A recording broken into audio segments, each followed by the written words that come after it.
Chapter 449. How painful would Grimm's spells be? 155 degrees of fire spells rained down on Lucian's body. Even a golem made of magic iron alloy would be melted into molten iron. Not to mention Caesar's body was made of flesh and blood.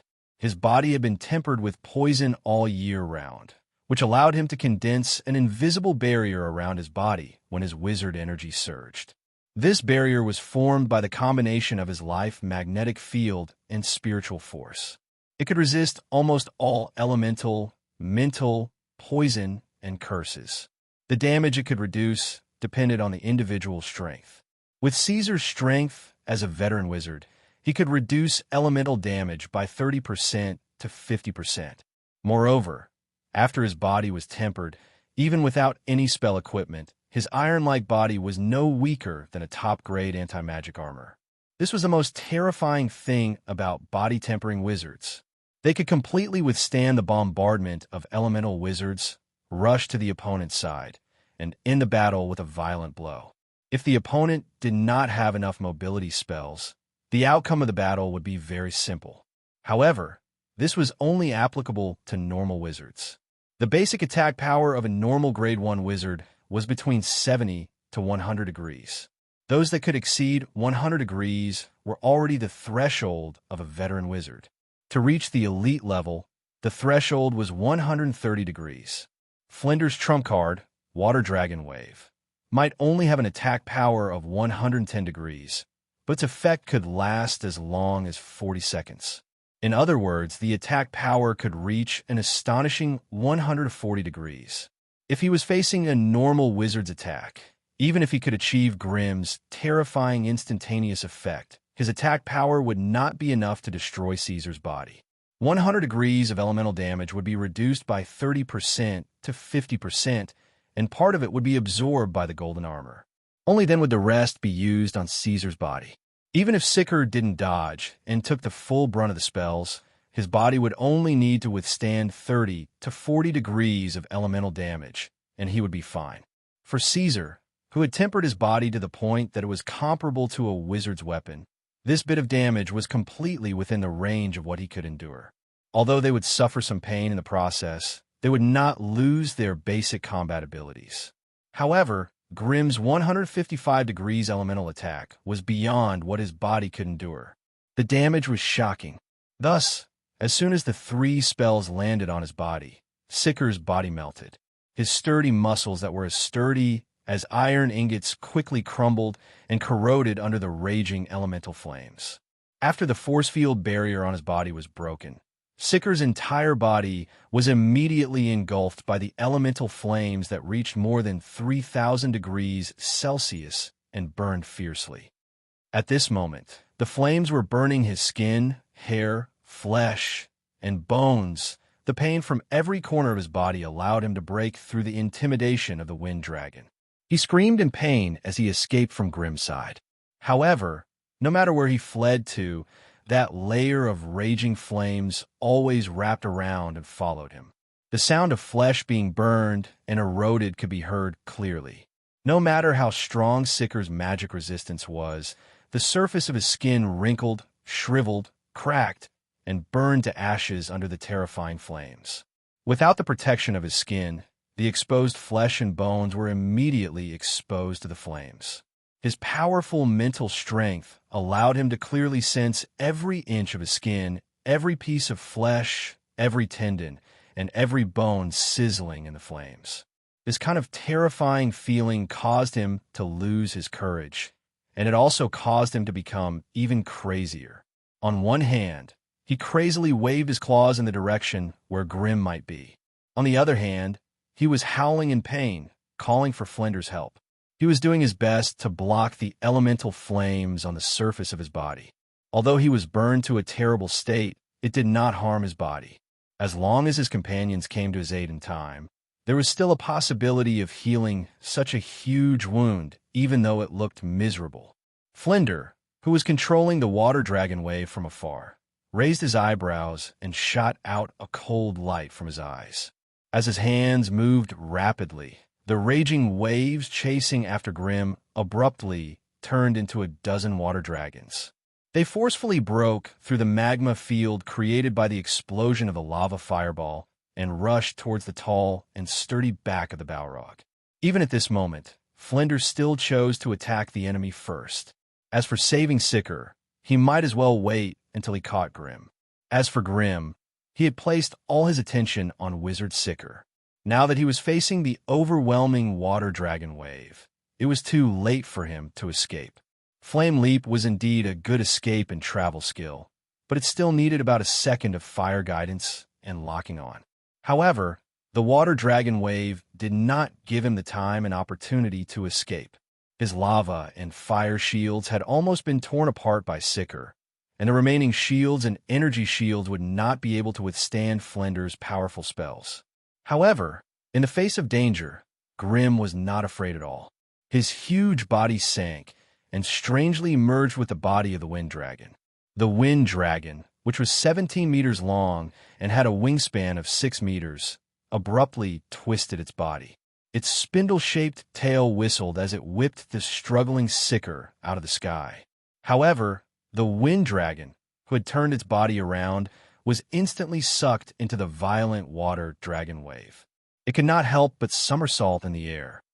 Its body that was covered in green scales creaked from the impact of the water dragons that were tossing and turning. If it was not for the fact that the elemental energy in its body was condensed enough, its body would have been broken by the water dragon. Seeing Grim and the Wind Dragon being sucked into his water dragon wave, Wizard Flinders' heart was filled with great joy.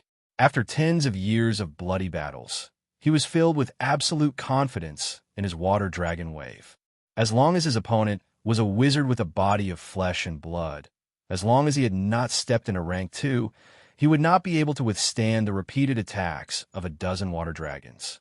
However, as he furrowed his brows and struggled to control the water dragons, a terrifying dragon roar tore through the sky from the core of the huge wave. It was as if an unparalleled ferocious beast was hiding in the huge wave. An invisible, egg-shaped ripple spread out from the inside and swept through every inch of space in an instant. Wherever the invisible ripples went, all the huge waves, whirlpools, and water dragons were crushed in a mist by the incomparably violent power, and then returned to the disorderly water element. The water dragon wave that was sweeping through the sky turned into a cool world of water in an instant. The water element was so dense that it was almost solid, but it quickly dissipated. Amidst the rippling water world, a green wind dragon flew out with its head held high. Within its body, the originally colorless and transparent whirlpool had been replaced by surging, violent flames. This was simply a demonic wind and fire elemental dragon. When the Tempest Dragon landed heavily on the ground, strands of demonic fire dispersed from its body. Then Grim's tall and mighty Balrog body condensed on its back. The blue-robed wizard Flinder sucked in a breath of cold air. Before the battle, he did not have any special understanding of the Wind Dragon's strength. He only felt that its appearance was fierce and imposing. However, through the attack of the water dragon wave, he could vaguely feel the approximate strength of this Wind Dragon. It was definitely stronger than him. In other words, it had the strength of a top-notch elite wizard. Even if he did not count Grim, if he had to fight this Wind Dragon alone, his chances of winning would not exceed 20%. Now that the Wind Dragon and that damn Grim were cooperating so well, his chances of winning would probably be even lower. No, it was not a question of whether he could win or not. Instead, it was a question of whether Grim would let him escape. Flinder's handsome face suddenly contorted into a sinister expression. That damn family elder, what kind of information did he give me? Didn't he say that he was only dealing with a fire wizard who had the strength of an elite wizard for a short period of time? Where did this elite wind dragon come from? For a moment, Flinder's expression kept changing due to the complicated emotions in his heart. However, his hope of continuing the battle was quickly dwindling.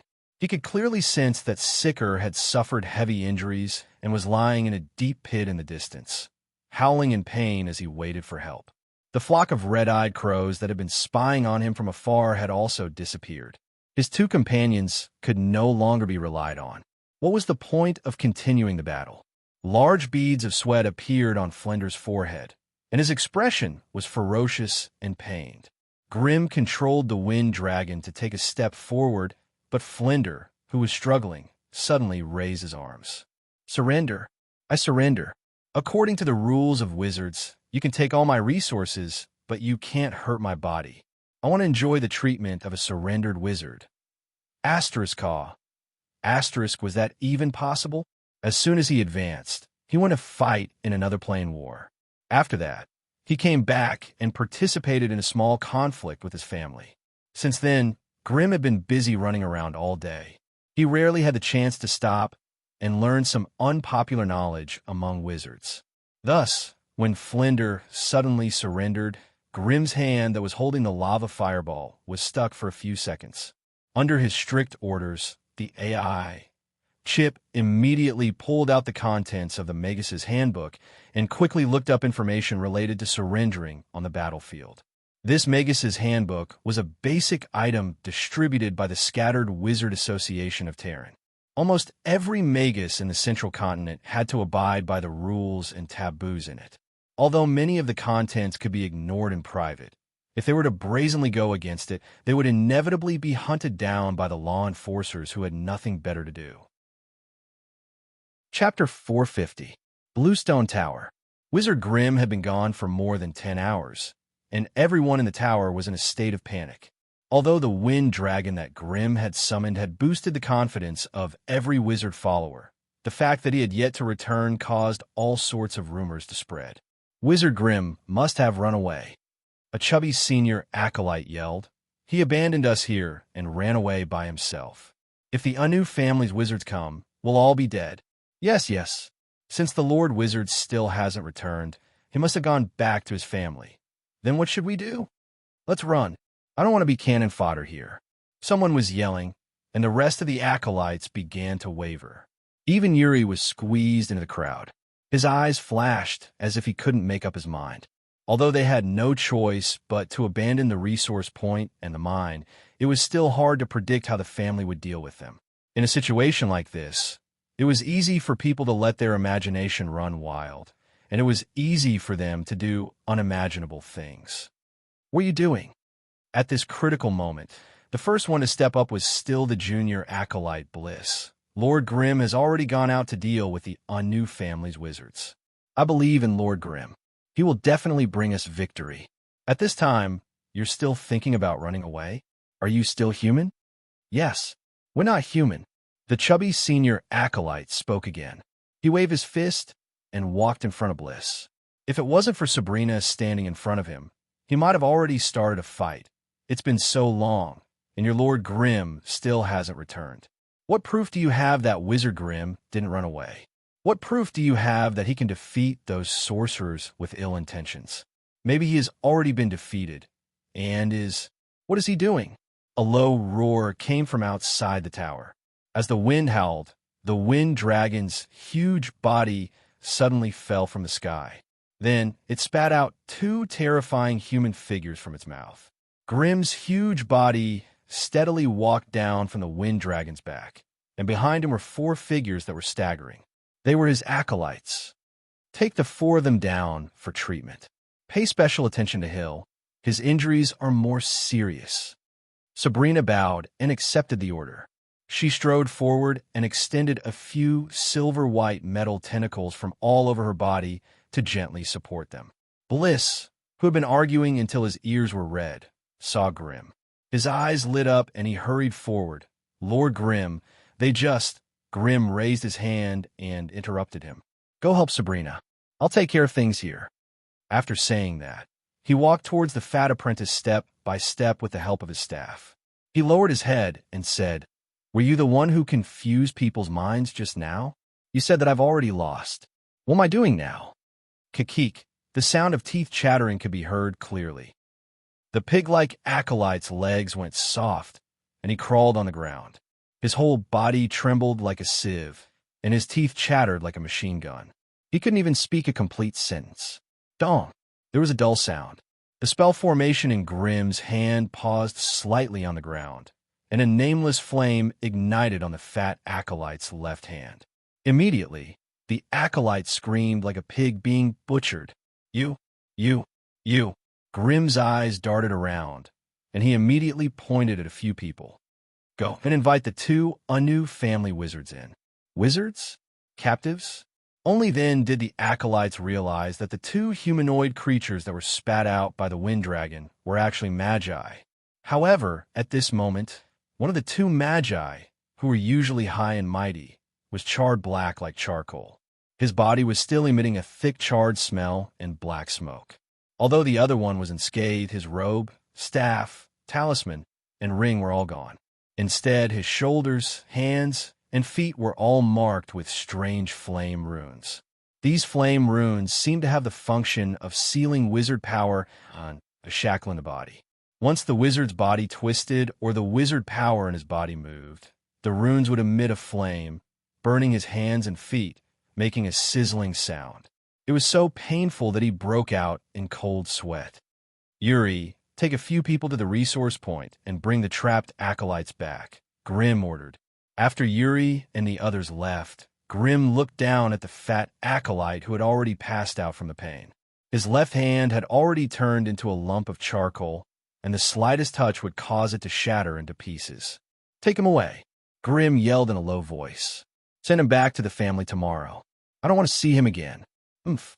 At this moment, Flender had already been escorted by a few acolytes to Grimm's side. He yelled with a ferocious expression, I've already handed over everything I have. You can't torture us anymore. You must give us the treatment we deserve. There will definitely be treatment, but you must use magic crystals to exchange for it. Your comrade is so badly injured. I'm afraid the cost of treatment alone will be very high. Do you want me to pay for this as well? Grimm snorted in disdain. You can stay in the stone tower without worry. I'll provide the basic protection of a wizard. But if your family doesn't provide a reasonable compensation in 10 days, I'll have to give you a good explanation for destroying our mine and resource point. Flender let out a long sigh and finally lowered his head helplessly. 10 days? Who knew how the higher-ups of the family would react? If both sides really couldn't come to an agreement. Flender looked at the pitiful Richard beside him, who was as black as charcoal, and let out another deep sigh. The result of the battle at the resource point had already reached the hands of both families before midnight. Hearing this unbelievable news, a storm broke out in both families. Ferd South City, Wizard Tower. Hearing the news, Sanazar, who had rushed back to the Wizard's Pagoda's residence from her private territory, sat on her chair without saying a word. Her body was covered in a purple mist as she quietly listened to Wizard Forgan's detailed report. Wizard Kogan, who had always been nurtured by his family, also sat quietly at the side with his eyes lowered. Since there were more than 10 wizard apprentices who witnessed the battle at the resource point, Wizard Forgan's description was as detailed as he could be. Almost every detail of the battle was clearly analyzed, especially the wind dragon that appeared out of nowhere. Wizard Forgan directly evaluated it as a top-level elite wizard. Just this wind dragon alone was enough to put Grimm on the level of a Tier 1 elite wizard. His strength still had a lot of room for growth. Once he tempered his body, his basic attributes would explode, and his strength would have a lot more room to grow. This was the embryonic form of a powerful magus. The appearance of such a powerful sorcerer in their family was a good thing, not a bad thing. But everyone present knew that the resources that Grimm had obtained from his family could not even compare to Kogen's. A wizard who was not a core member of the family suddenly showed such great potential. While they were happy, they were also worried. If such a fellow was allowed to grow up in the family, who among the magi of the same rank as him would be a match for him? This guy was like a natural magnet. He would definitely attract a lot of followers in the family. If he decided to leave the family in the future, the Sarubo family would no doubt split up. Master, do you think we should continue to suppress this Grimm? Wizard Forgan couldn't help but ask. Hearing this, Wizard Kogan's body slightly trembled, but he did not say anything. After all, everyone in the room was a high-ranking wizard in the family. A Tier 1 wizard like him could only listen to their orders. He did not have the strength to stand among them. Of course, his actions had attracted the attention of Wizard Senazar, who was sitting at the head of the table. "What, Kogan? Do you have a different opinion on this?" Wizard Senazar had been busy increasing his strength recently. He had long lost his patience with the trivial matters of the family. If it was not for the fact that what happened today was too unbelievable, Wizard Forgan's request for an audience would not have been able to summon her back from her private domain. "Masters, from now on, our suppression of Grimm is no longer appropriate." Wizard Kogan hesitated for a moment and finally decided to voice his opinion. "Can't you see what that Grimm is thinking?" Wizard Forgan snorted. He chose to build his wizard's pagoda in the Black Forest far away from the family, and after he settled down, he did not choose to work with the family. Instead, he chose to work with the Scattered Tower Forest Wizard Association. What is he trying to do? He is preparing for the future. Wizard Kogan said straightforwardly. If you know, why are you still speaking up for him? Do you know how much danger he will bring to the family if we let him go?" Wizard Forgan's tone became more and more serious. "So, Master, are you planning to force him away?" "Force him away? Where can he go?" "He signed a 100-year contract with the head of the family. He is not as isolated as you think. If we force him too hard..." Wizard Kogan's voice became lower and lower. He could not help but look at the purple mist around Mr. Senazar. "You mean he will choose to rely on Alice?" Senazar's voice suddenly emerged from the purple mist. "I don't know what kind of relationship he has with Alice, but I can see it clearly. Alice must be a chess piece that Grimm set up in advance. Once the family can no longer accommodate him, as long as he lowers his head, it is not unimaginable that he will obtain the protection of the Destiny Witches. And at that time, will the family tear up the good relationship that they have just established with the Destiny Witches for the sake of a Tier 1 wizard?" The purple mist suddenly became silent. Wizard Forgan also frowned. This was the first time he had started to think about this problem. "That Mary will be back soon." After a long time, Senazar, who was in the purple mist, suddenly said, "Wizard Mary? The vampire who is on good terms with Grimm? Isn't the night plane not completely stabilized yet? Why did they send her back now?" Wizard Kogan was shocked and couldn't help but blurt out. After he asked, he realized he was being rude, so he hurriedly bowed and stepped back. Senazar seemed to not notice Kogan's rudeness and simply explained, "That Mary is not a peaceful person. She got into trouble in the night plane and killed in Titch.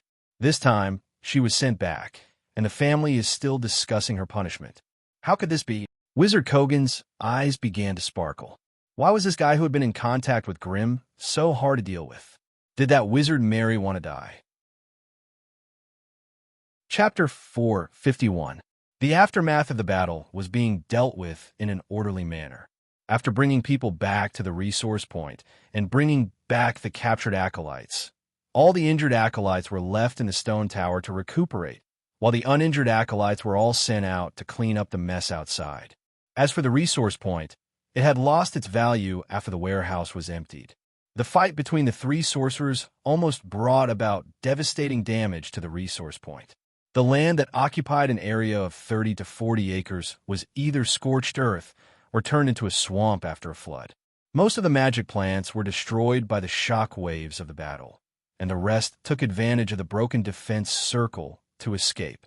In order to prevent the terrifying magic disaster from happening in the surrounding territories, Yuri and Moss, who was slightly injured, had been running around Gilness City day and night, trying their best to clean up the fish that had escaped the net. Even so, there were still more than a dozen strange events happening every day, which made them very tired.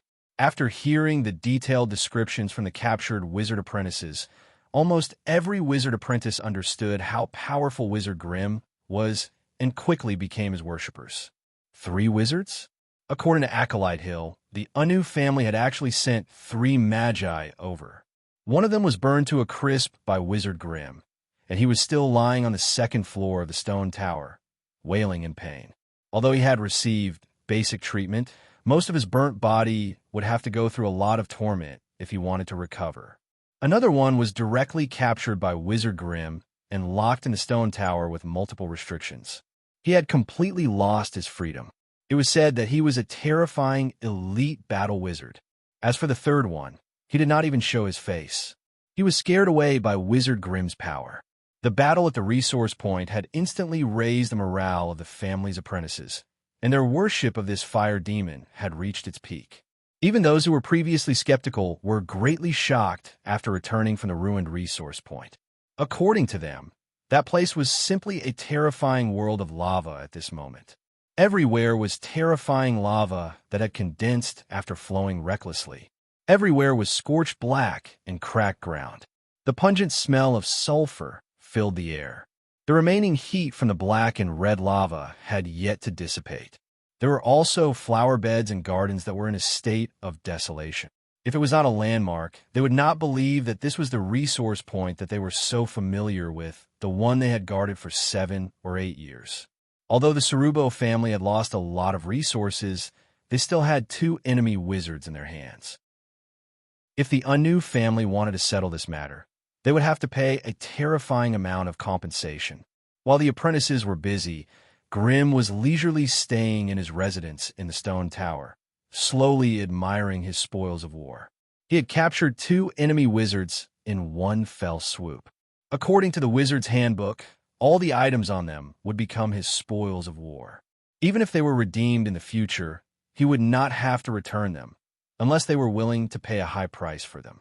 Grimm took the golden headband and the pair of golden leopard claws from the charred wizard Sicker.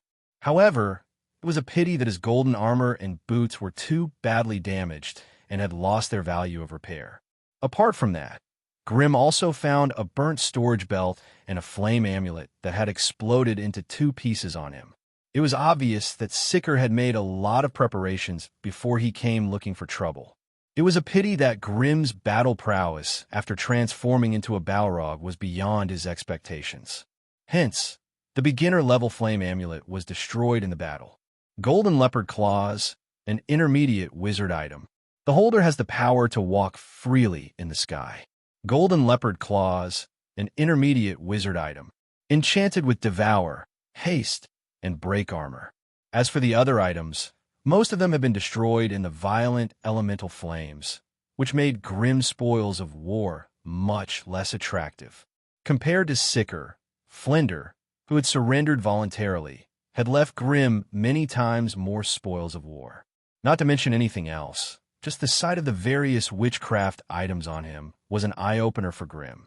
The short staff that Flinder had been holding during the battle was not worth much, but the sky sapphire embedded in the tip of the staff was worth thousands of magic crystals. Ring of Ice, an intermediate wizard item. Any water spell cast by the holder will automatically have an ice effect. Sky Blue Wizard's Robe, an intermediate wizard item. Enchanted with Wave Shield 3 times per day, Summon Water Elemental Puppet, wizard level, 1 time per day, and Mirror Image. Pendant of Spirit, a beginner wizard item. Enchanted with Spirit Focus. Ring of Spellcasting Agility, a beginner wizard item. Can reduce the chanting time of a specific spell by January 3rd, 3 times per day. Ring of Burst Spell, a beginner wizard item. Can increase the effect of extreme spell on a specific spell 2 times per day. Bracelet of Vampires, a beginner wizard item. Can increase the effect of vampiric touch on close combat weapons. Belt of Sorcery, a beginner wizard item. Enchanted with an all-elemental energy shield. Reduces the damage of elemental spells by 12%. Water Pattern Shoes, a beginner wizard item. Has the ability to walk on water and run with large strides. It's a perfect match for the Acid Swamp spell. There is also a large storage ring with a magic crystal card with a limit of 20,000 for 1,000 magic crystals, 2 or 3 wizard books, and a wizard's notes, as well as many commonly used spellcasting materials. The most valuable item was a small bottle of ice marrow, about 20 drops of it. This was a strange item produced in the bodies of ice creatures. If consumed in large quantities, it could increase a person's resistance to ice and their water element potential. This was probably Flinder's preparation for him to become a level 2 wizard in the future. With the AI chip's efficient data processing, he quickly estimated the value of the pile of items. Their total value was about 60,000 to 80,000 magic crystals. This also meant that half of the wizard's pagoda was in Grimm's hands after this battle. At the very least, Grimm would not have to worry about the Flame Monarch's wizard's pagoda for the time being. The emissary from the Anu family arrived quickly. What Grimm did not expect was that this emissary was the wizard Lamir who had fled without a fight. Honestly speaking, even though he had met Lamir twice, this was the first time he had seen her in person. Lamir was an ordinary-looking female wizard with long brown hair. She wore a gray wizard robe that wrapped around her slender body, and the only thing that was unforgettable about her was her strange golden eyes. There were two pupils in her golden eyes that overlapped with each other. When Grimm looked into her eyes, he felt as if there was a powerful vortex hidden in the depths of her pupils, making his soul involuntarily want to sink into it. Fortunately, Grimm had the protection of a mind barrier. The moment he felt that something was amiss, he would retract his mental strength back into his body, no longer having any mental contact with her. "You're very cautious and very unexpected." Lamir smiled at Grimm the moment they met. "I had thought that you would only be able to teach Flinder a small lesson.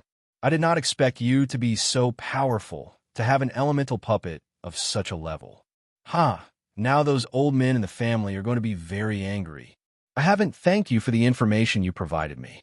Grimm returned the smile. "Without your information, it would have been very difficult for me to take down Richard and Flinder." Lamiel suddenly burst into laughter. "What? Do you think you can extort a fortune from me now that you have my sore spot? Isn't that so? Then I can only say that you don't know much about the Anu family." Lamir said disdainfully. "You can tell Flinder if you want. Let's see if they care about this." "All right, let's cut the crap," Grimm interrupted her. "What is the price the Anu family is willing to pay to redeem the two wizards? I hope to hear a satisfactory figure." Regarding the conflict between the families, the higher-ups of both sides are now sitting together to negotiate. Even I don't know the specifics of the deal. However, I brought you some personal benefits. "Oh." Grimm squinted his eyes and thought about it carefully. He knew that was the truth. Although he was the one who captured the Anu family and created the opportunity to reconcile, he did not have the initiative to negotiate. If the other party really wanted to negotiate, they would go to the higher-ups of the Sarubo family instead of wasting time on a mere grade 1 wizard like him. However, as the person involved, no matter what the conditions were, he would always get his share of the benefits. Now it all depended on how much sincerity the other party was willing to bring to improve the treatment of the two wizards. Half an hour later, Lamir left the stone tower with a smile on his face. Grimm also had 50,000 magic crystals and some high-grade healing potions. Wizard Richard's injuries were quite serious. He could only rely on his own vitality to prevent his injuries from worsening, but it was very difficult for him to completely recover. The Anu family bribed Grimm with these high-grade healing potions so that Wizard Richard would not suffer from any permanent side effects while he was in the stone tower. Of course, Grimm estimated that 3 high-grade healing potions would be enough for Wizard Richard to recover. As for the remaining 2 potions, they were undoubtedly for him to embezzle and take advantage of. In the next few days, Grimm guarded the stone tower tightly, silently waiting for news from his family. Chapter 452. Southford City, Wizard Tower. The light of the teleportation circle was constantly flashing. After 3 minutes, the dense teleportation circle began to emit a dazzling light. When the teleportation light gradually dissipated, 5 figures of different heights and sizes appeared in front of everyone. "Welcome back, Mary." Wizard Kogan was the first one to stand up and welcome Mary. Back in the days, they had worked together in the night plane, so their relationship was much better than other wizards. "What's there to welcome? I'm ready to be punished this time. By the way, has my punishment been decided?" Mary, who was still in her bright red armor, complained as she walked out of the teleportation circle. Behind her, the 3 Blood Knights and old Fox Venlier knelt on the ground with their heads in their hands and kept making weird noises. Mary didn't care at first, But after a few steps out of the teleportation circle, her body started to tremble, and she couldn't help but fall to the ground. Clouds of glaring blood mist rose from her body, filling the room with a thick smell of blood.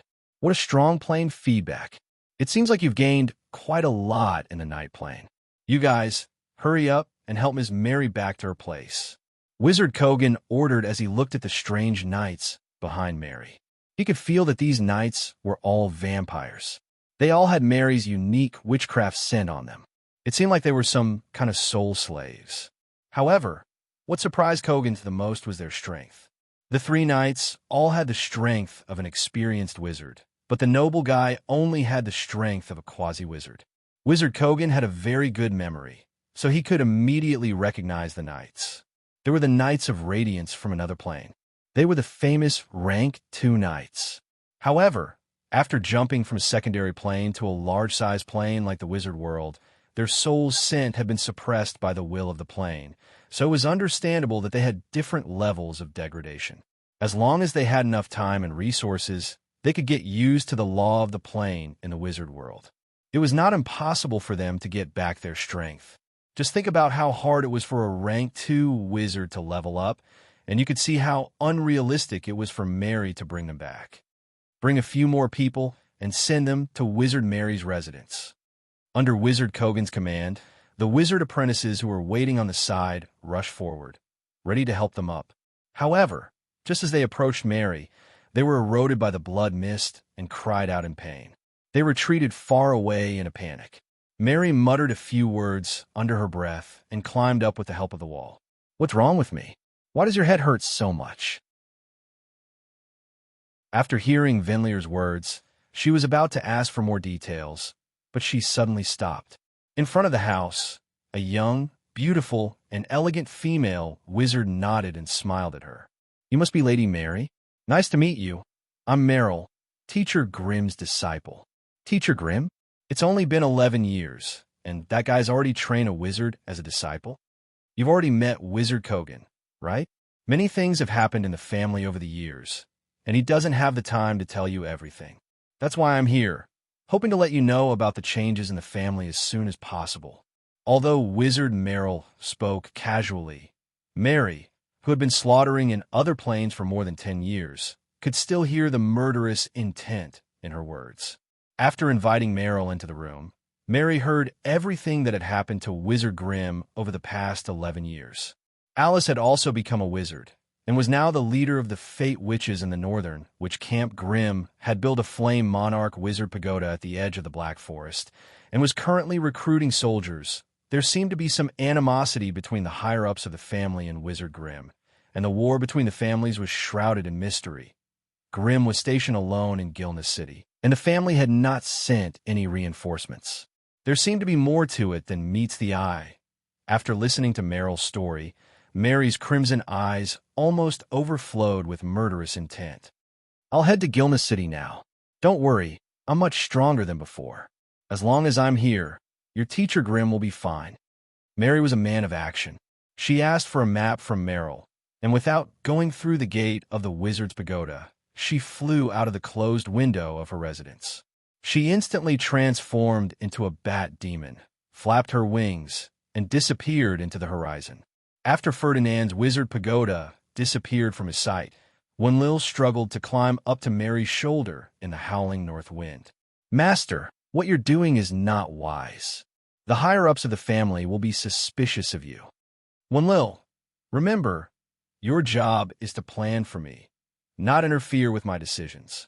Wenlil shrunk his neck in fear after being reprimanded by his master. But then he asked curiously, "Master, what's the relationship between you and that wizard Grimm? Why would you take such a big risk to help him?" "Partner." The coldness in Mary's voice made Wenlil afraid to continue asking. He could only shrink his neck and silently ponder the meaning of his master's words. This was a whole new world. It also had power and laws that were completely different from the plane he lived in. Before completely understanding and mastering the operating rules of this world, Wenlil did not think that he had the ability to help his master plan everything in front of him. When he was bored, he couldn't help but think about Wizard Grimm. What was the relationship between him and his master? Partner? Ally? Or lover? Although her master had always been decisive and ruthless, she was still a woman after all. No, a female vampire. Maybe there was still a part of the emotional dependence unique to female creatures in her heart. Wenlil, what nonsense are you thinking about? Mary's angry shout almost shattered Wenlil's soul. Since the two of them were too close at the moment, there was still a vague soul connection between them. Therefore, when Wenlil was thinking about the problem with his heart, Mary could directly sense his thoughts. Master, please spare me. I won't do it again. Wenlil hurriedly hid inside Mary's armor, not daring to show his face anymore. After shouting at Wenlil, Mary, who was flying at high speed in the sky, could not help but fall into deep thought. When she heard that Grimm was in big trouble, she did not hesitate to rush out. But she could not figure out what was in her mind. Lover? What a ridiculous word it was. There were indeed many male and female sorcerers who got together and became lovers, or in the eyes of others, husband and wife. But most of them were in a subservient relationship. One of them belonged to a high-grade wizard, while the other relied on the other for resources, knowledge, or family, and lived a strange life of being domesticated. Mary could not accept such a twisted relationship, unless she was the stronger one. At the thought of this, Mary's scarlet eyes lit up involuntarily. Chapter 453. Limestone Tower. As this was an extremely simple stone tower, it did not have the complete facilities for spells like the Wizard's Pagoda.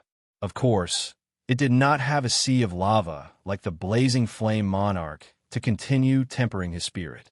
The efficiency of meditation in such an environment was only 1/4 or 1/5 of the efficiency of the blazing flame monarch. Hence, every day here was an endless torment for Grimm. In order not to waste his time, Grimm could only spend most of his time in the stone tower on studying and mastering runes from other worlds. After 11 years of research, the AI chip had finally analyzed the 173 unique runes he had brought back from the Knight's Plane. Other than 122 basic runes that were commonly used in the Magus world, there were 35 mutated runes and 16 rare runes. Now that the form of the runes had been determined, what he needed to do next was to analyze each and every rune in a more thorough manner to uncover the mysteries and knowledge hidden within. It could be said that these mutated runes and rare runes were the most important to Grimm in his journey to the Knight's Plane. This was because this was a small plane that contained the essence of high-level secret knowledge. Even though the Knight's Plane was only a small plane, and the secret knowledge was suppressed by the power of the Knights, they were able to use the power of a single rune to its fullest. To put it bluntly, if the green dragons controlling the Knight's Plane were not so biased and released the bloodline restrictions on the power of runes, it would have been impossible for the Cerubo family to take down the Knight's Plane with less than half a century of rank 1 magi. However, there were no ifs in this world. It was precisely because of the green dragon's greed and pettiness that the natives of the Knight's Plane became so deformed and weak. Against the treacherous and cunning magi, the knights who had lost their advantage in numbers would not be able to gain an overwhelming advantage. Hence, it was inevitable that the green dragons would lose the Knight's Plane. Even if the Garden of the Green Dragons was not found by the Magi, and was instead found by another powerful race, the result would still be the same. As for the mutated and rare runes that Grimm had obtained from the Knight's Plane, as they had not evolved for a long time, they still retained a portion of the world's laws. This was what Grimm valued the most. According to the AI chip's calculations, in the rune system of the Magus world, there were more than 1,000 created runes. The combination of these runes formed the sorcerer world's current prosperous sorcerer civilization. With the continuous optimization, transformation, and innovation of the rune system, the chaos runes created by the ancient sorcerers had evolved into the witchcraft runes that sorcerers could use now. Most of the chaos runes in ancient times were the manifestation of the laws of the world on some powerful creatures before the world's will was born. Therefore, it was not something that ordinary humans could master. Only those great wizards with extraordinary talent could master some of the chaos runes and obtain some extraordinary mysterious power. It was precisely because of the characteristics of the chaos runes that they were so closely integrated with the origin of the world laws. Therefore, in ancient times, magi who had mastered the chaos runes possessed terrifying might that could topple mountains and overturn seas. However, it was too weak for the huge human race to rely on just a few great magi to protect them. Hence, in that period of time, many intelligent human sages and sages put their efforts into researching and analyzing the chaos runes. After years of repeated experiments and fumbling around, there were finally people who relied on the new runes that had mutated from the chaos runes to become new magi. Compared to the ancient magi, the laws that these new magi grasped were undoubtedly much weaker. However, they relaxed the threshold for humans to advance to become magi. Hence, with the accumulation of generations of magi, countless magi continuously threw themselves into understanding and analyzing the chaos runes, breaking down and mutating the chaos runes into countless new runes. Although this weakened the power of the runes and made the laws more obscure, it allowed humans to quickly produce a large number of new magi. Later on, as the laws of the world became more and more rigorous, the number of magi who could directly grasp the chaos runes decreased. Instead, there were more and more new magi. Finally, as the magi became the rulers of this world, a new magi civilization was born. After tens of thousands of years of changes, the current magi's research, learning, understanding, and mastery were basically the new runes that were analyzed later on. The chaos runes that few magi could master had become the dust of history, never to be seen again. However, all elemental magi knew that when one's strength and knowledge had accumulated to a certain extent, in order to understand the power of the laws faster, the chaos runes would undoubtedly be 100 or even 1,000 times stronger than the new runes. Unfortunately, in the current Magus world, obtaining an ancient chaos rune was harder than ascending to the heavens.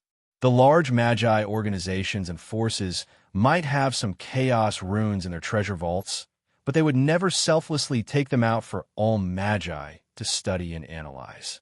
Instead, they would treasure them and hide them within their organizations, only allowing high-ranked magi and core magi to study them. According to many powerful magi in the Witchcraft Manual, the study and analysis of these chaos runes were extremely difficult, and the time taken was abnormally long. Even if it was the same chaos rune, if two powerful magi tried to analyze it at the same time, the knowledge and experience obtained would be completely different, and they could only be used by themselves. This also meant that even if someone selflessly took out the results of their research, others could only use it as a reference and could not directly use it. It was because of this special situation that the chaos runes were abandoned by the majority of low-ranked magi. However, as long as a magus had the ability to analyze a part of the chaos runes, they would be able to integrate the knowledge and experience obtained into their own power system, thus forming a completely different and unique magus. Although there were many magi created new magi every year, these magi that integrated the power of the chaos runes were undoubtedly powerful and had shocking effects.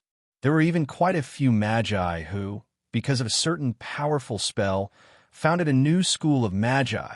Grimm had been a magus for 11 years, but the number of runes he had collected so far was only 327. Without exception, they were the most commonly used runes. To him, the mutated and rare runes he had collected from the Knight's Plane might not have gone through countless generations of evolution and modification like the runes in the Magus world. If he could study them thoroughly, he might be able to analyze a part of the world's laws.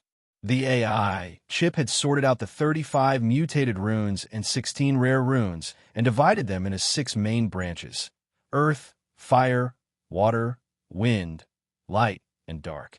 They were then further divided into the branches of acid, chaos, cold, darkness, death, lightning, evil, fear, flame, force field, language, light, spirit, and sound. If he were to study all of these runes, the AI chip had given him a time span of 67 years. This meant that if Grimm wanted to study them thoroughly, he would have to do nothing for 67 years and focus on studying these runes from another world, which he did not know if they were useful or not. With such a long investment, if he could not integrate the runes he analyzed into his own abilities, it would be a huge blow to any magus. Hence, Grimm only pondered for a moment before choosing to analyze the runes related to his innate ability. There were 3 runes related to fire, 1 mutated rune, and 2 rare runes. Analyzing the mutated rune would take at least 41 days, and analyzing the 2 rare runes would take 78 and 82 days, respectively. This was because he had the innate ability of fire and the I chip, which was his trump card. If it had been any other magus, they would have needed years or even decades to slowly explore and experiment. Since he had nothing else to do in the stone tower, Grimm used the AI chip's free time to analyze the mutated fire rune. He really wanted to know if these runes that he had risked his life to bring back from another plane could help him. As soon as Grimm gave the order, a strange rune made of crimson flames appeared in the depths of his mind and began to slowly revolve. Every time Grimm's consciousness focused on it, he would feel a strange, fuzzy feeling in his mind. In his previous life on Earth, any text that was based on runes could only carry a simple and crude meaning. However, in this mysterious world with high magic, when words had energy, they became extremely meaningful. Apart from using complicated runes to carry information, they could also use the strange distribution and changes of energy to reveal information hidden by the world, for example. The mutated fire rune that floated in Grimm's mind was obviously just some strange twisted lines that he had drawn based on the runes of another world. However, it had mysteriously touched upon the laws of fire in this world, causing its surface to flicker with a golden luster, giving anyone who looked at it a warm feeling. This feeling came from within and not from the outside. When Grimm looked at the rune, he could naturally feel a warm feeling in his heart. This was not a spell that was imposed on him by the outside world. This mysterious power made him feel intoxicated, and he could not help but immerse his consciousness within, silently comprehending the changes in the aura of the flames. As he used the power of his spirit to slowly experience it, the AI chip projected a strong blue light onto the mutated fire rune, analyzing it in detail, calculating and summarizing every single change within it. However, at this moment, the stone tower's defensive spell formation continuously sent him warning signals through a special frequency. Chapter 454. Grimm almost couldn't recognize Mary the first time he saw her. 10 years of expeditions in foreign plains had caused Mary's appearance and temperament to change drastically. Her skin was still so fair, her face was still so exquisite, and her blood-red eyes were still so bloody red. However, this beautiful girl who was once incomparably beautiful had now become a cold-blooded and decisive leader. Every move she made carried a trace of a domineering aura that allowed no one to question it. The whole Wizard Hall was filled with apprentices who had rushed over after hearing the news. Although they knew that the intruder was a terrifying wizard, they were still fearless. They held magic wands in their hands, scrolls on their waists, and bottles of resistance potion down their throats. They cooperated with each other and occupied all the advantageous positions in the room. They stared fiercely at the beautiful intruder like wolves. The fact that Lord Fire Demon was presiding over the pagoda undoubtedly gave them boundless courage to fight. If Sabrina hadn't stopped them, some of the apprentices might have been unable to hold back their desire for fresh blood and started to attack.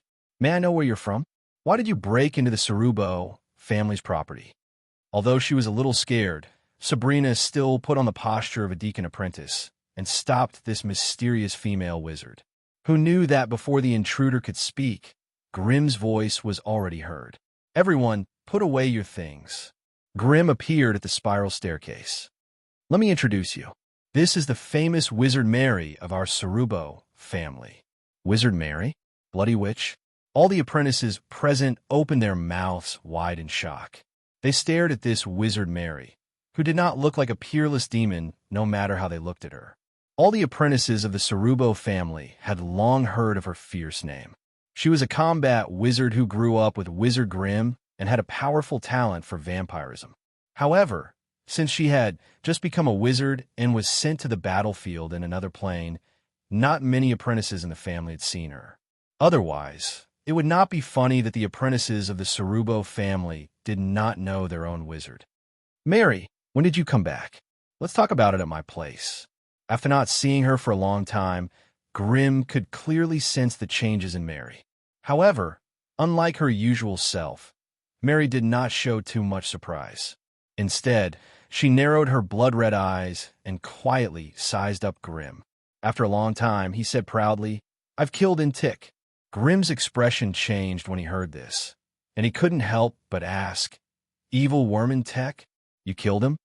The bloody which killed that insect?" This explosive news made all the sorcerer apprentices present dumbstruck. Each and every one of them did not know how to conceal the shock and astonishment on their faces. And Grimm was the one who suffered the greatest psychological impact.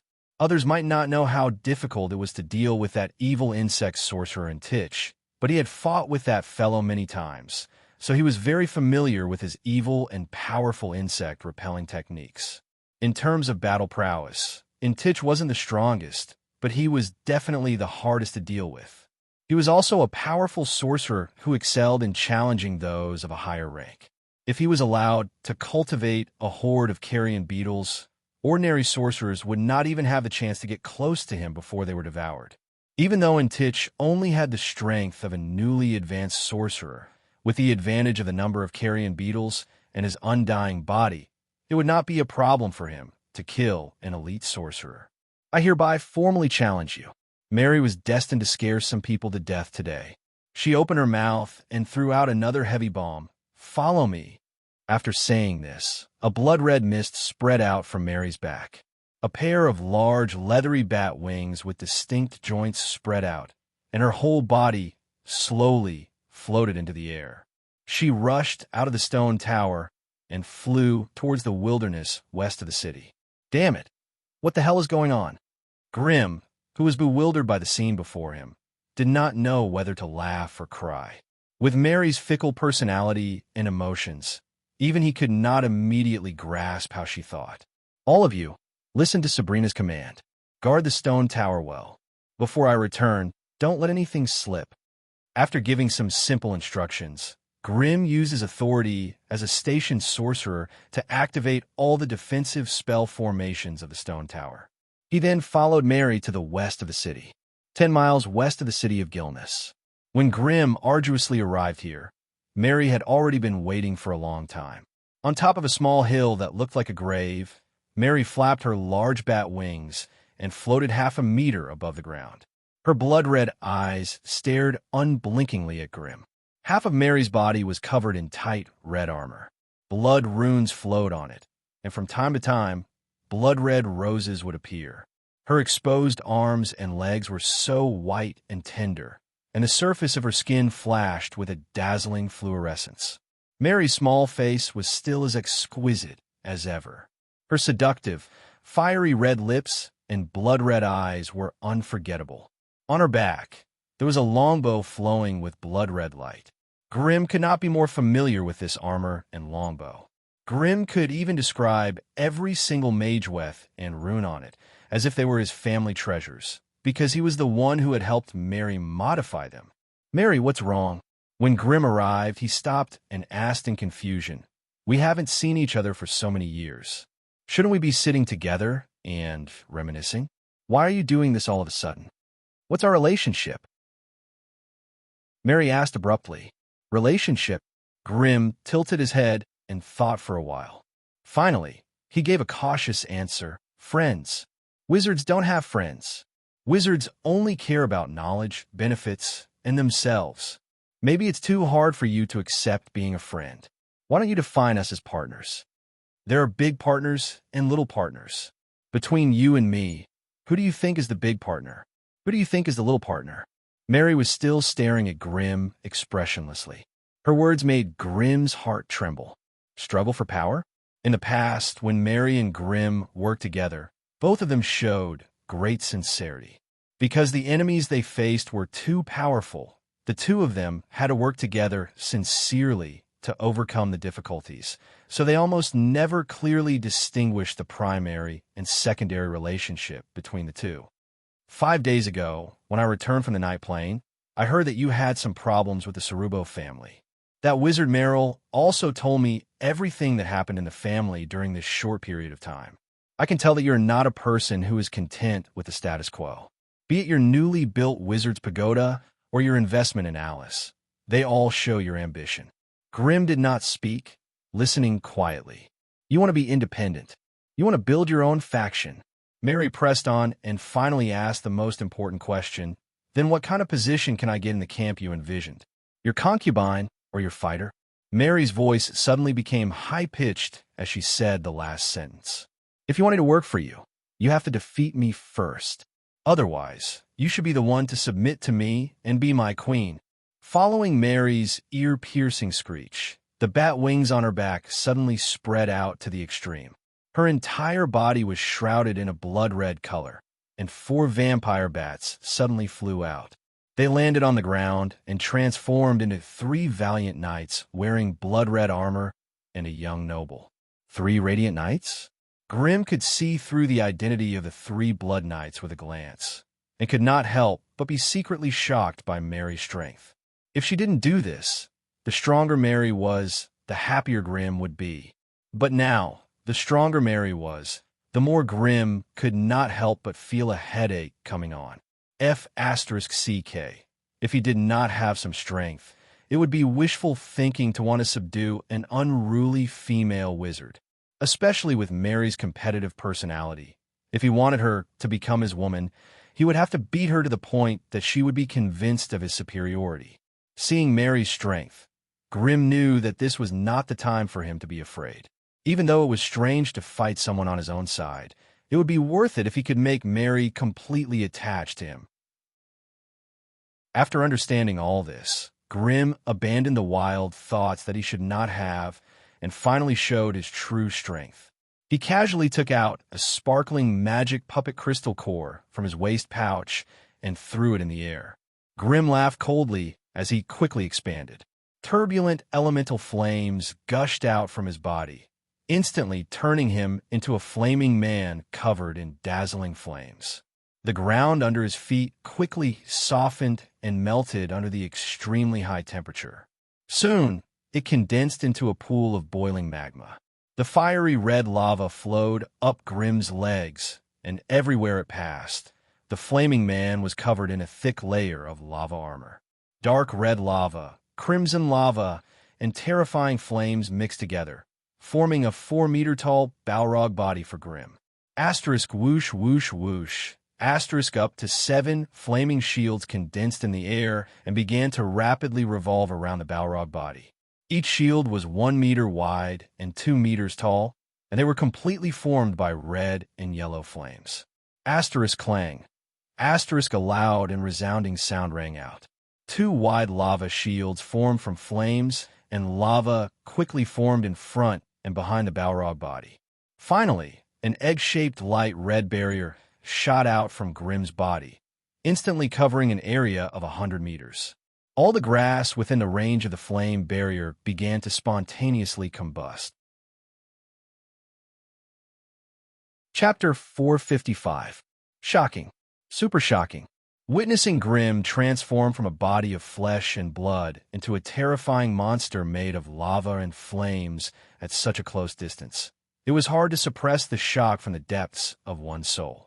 However, the most eye-catching thing was not the tall flame demon that Grim had transformed into, but the terrifying wind dragon that was summoned by the demon puppet crystal core. It was a strange, giant dragon that was 19 meters long and had a wingspan of 10 meters. Its body was neither real nor incorporeal, and it was covered in a layer of translucent green scales. It looked incorporeal, but it gave off a strange feeling of toughness and impenetrability. Through the dense scales, one could see that the wind dragon's flesh and bones were not real, but a mass of fast-moving wind vortexes and air vortexes. Its lean and angular body was covered in terrifying sharp bone spikes from the top of its head to the tip of its tail, flickering with a frightening cold light.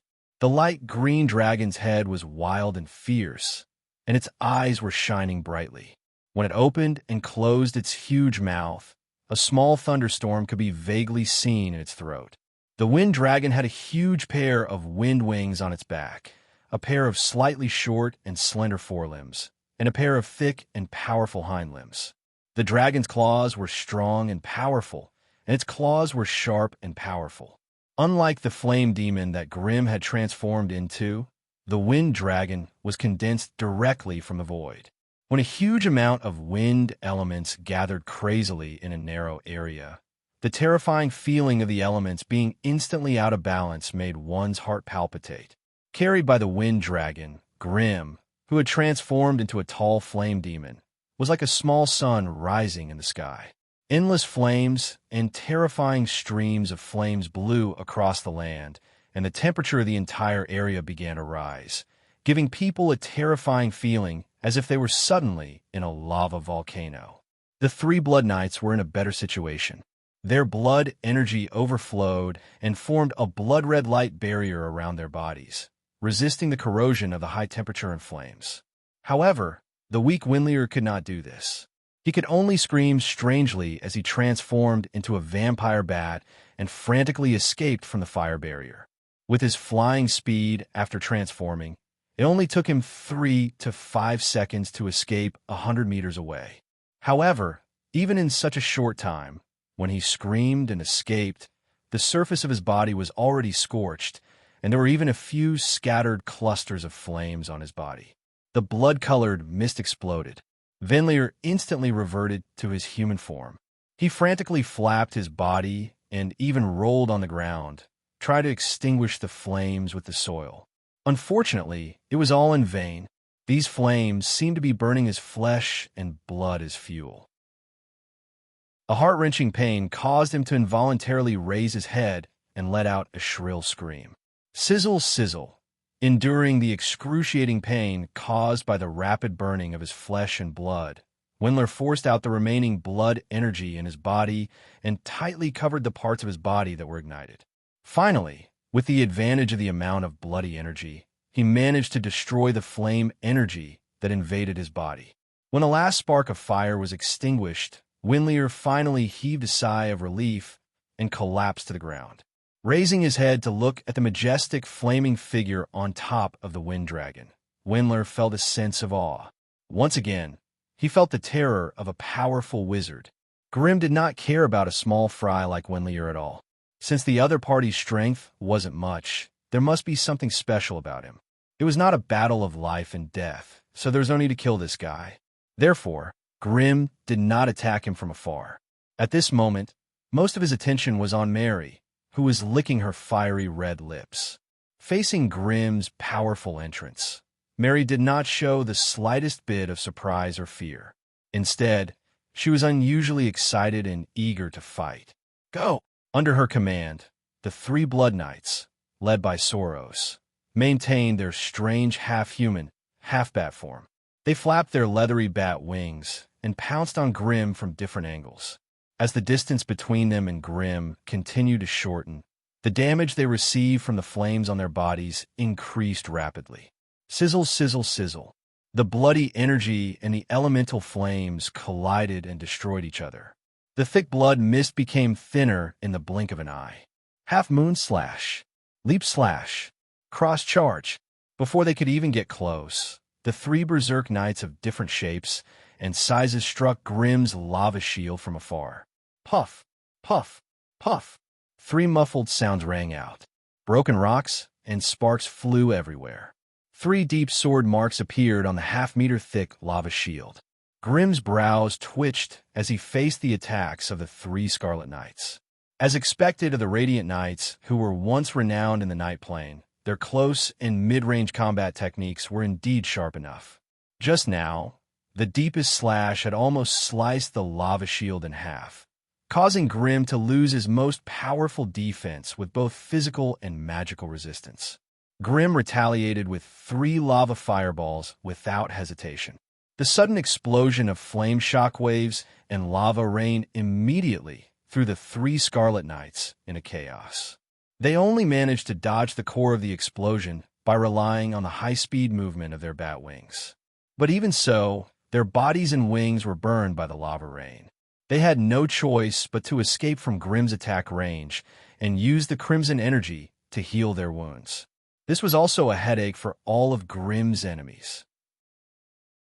The existence of the flame barrier made it extremely painful for anyone to fight against Grimm in a battle of attrition. The elemental flames constantly burned them, making it impossible for them to stay close to Grimm and fight him. Every time they completed a round of fierce attacks, they would have to temporarily retreat far away to avoid the horrifying effects of the high temperature and flames on their bodies. This way, the rhythm of their attacks would be disrupted. All of their attacks were too short and could not achieve their goal of maximizing their damage. Facing an elemental wizard like Grimm, the Scarlet Knights first had to break through the densely packed elemental shield and energy defense around his body. Then, they had to find a way to break through the thick lava armor. This was the only way to truly harm Grimm's elemental body. During this process, they had to endure Grimm's ferocious and violent fire element magi. If they gave up halfway, by the time they ran out of the flame barrier and recovered their bodies, Grimm would have already repaired the damaged elemental shield. Therefore, without a fierce and sharp attack to break through Grimm's external shield and defense, it would be extremely difficult to hurt him. Moreover, Grimm was not fighting alone at this moment. The wind dragon he was riding was the nemesis of all flying creatures. Apart from the flying monsters known as the Children of the Sky, any creature would hate their clumsiness and sluggishness when facing a wind dragon. He could only watch in a daze as his opponent moved around him, moving left and right, nimbly like a fish in the water. Compared to the Scarlet Knights, the wind dragon was like a part of the air. There was no way to chase after it when it flew. With such a huge and imposing body, it could actually make all sorts of unimaginable flying movements. People could not help but doubt their own eyes. With such a nimble body, Grimm boldly turned into the world's most terrifying firepower cannon. Lava fireballs with long tails of black smoke flew at the Scarlet Knights from different angles, causing them to cover their heads and flee like rats. They could no longer form a pincer attack. There was nothing they could do. In the air, the wind dragon's advantage in speed was too obvious. It was simply crushing the 3 Scarlet Knights. No matter how sharp and fierce the Scarlet Knights' attacks were, they were all useless if they could not catch up to the wind dragon. Previously in the Night Plane, Grimm had to be careful when facing any Radiant Knight, afraid that he would be crushed to death if he made a single mistake. But now, even when facing the 3 Scarlet Knights, Grimm still seemed to be at ease and at ease. Of course, this was partly due to the plane suppression, but it also reflected Grimm's high growth potential. Seeing her subordinates being beaten up by Grimm, Mary pursed her lips and let out a sharp whistle. She flapped her wings, leaving behind a series of afterimages. Her entire body suddenly turned into a red shadow and suddenly charged into the battlefield. Grimm, who was controlling the wind dragon to chase after the Scarlet Knights, immediately knew something was wrong when he heard Mary's sharp whistle. He desperately urged the wind dragon to dodge. However, just as the wind dragon carried Grimm 3 meters away, the lava shield in front of Grimm was shattered by a series of blood shadow attacks. Mary, who had just received feedback from the plane, had already surpassed the level of an experienced magus. She had reached the level of an elite magus. Her 16 points of agility made it almost impossible for normal magi to catch up to her quick movements. Her strength, which was originally her weakness, had become abnormally sharp with the help of her high agility. Taking advantage of the moment she brushed past Grimm, Mary swung her claws 7 times in one go and successfully destroyed Grimm's lava shield. Although Grimm still had a dense fire shield around him, it was more focused on defending against elemental attacks. It was much weaker in terms of physical defense compared to the lava shield. Grimm, who was drenched in cold sweat, quickly moved the lava shield in front of him, temporarily blocking some of the vital parts of his body. Although the Balrog's body of elemental transformation no longer had a fatal attack, if a few vital points were attacked, the efficiency of elemental circulation would be greatly reduced. This would unknowingly lower Grimm's combat ability. Mary, who had succeeded in one attack, flapped her wings and flew away, gently shaking off the lava on her hand. Her originally fair and tender right hand was now as black as charcoal, the surface of the skin completely carbonized. Following a cold snort, Mary's right hand began to move. The severely carbonized skin that had lost its vitality began to peel off, revealing the red flesh underneath that was rapidly recovering. Both sides crossed each other in the air, looking at each other with surprise and vigilance. Obviously, the opponent's combat ability had far exceeded their expectations. Chapter 456. The battle in the sky was getting more and more intense. Bursting fireballs, magma fireballs, and meteor showers poured down from the sky like raindrops, leaving pits and hollows on the ground. Molten magma flowed freely everywhere. Soros carefully made his way through the dense rain of meteors. He had to dodge the incoming fireballs every now and then. In such a cruel and harsh battlefield, he could be blasted out of the sky if he was not careful, becoming a part of the scorched earth. He flapped his wings and drew a huge circle in the sky. Inside the circle was a terrifying sea of fire that emitted a dazzling red light. Normally, the sea of fire was on the ground, but this sea of fire was 30 meters above the ground. Because the fire element in the sea of fire was too strong and active, it had seriously interfered with his vision and spiritual perception. He had no idea what was happening inside. Only when the bat wings on his back were fully repaired by the blood energy did he grit his teeth and barge in, attempting to launch an assault on the tall Balrog standing on the back of the wind dragon. He only had a short 2 to 3 seconds to attack.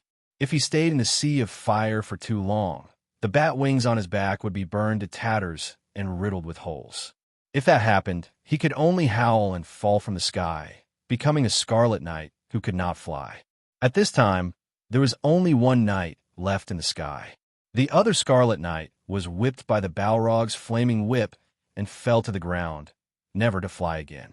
In a battlefield of two powerful magi, one did not even have the right to participate in the battle without his wings.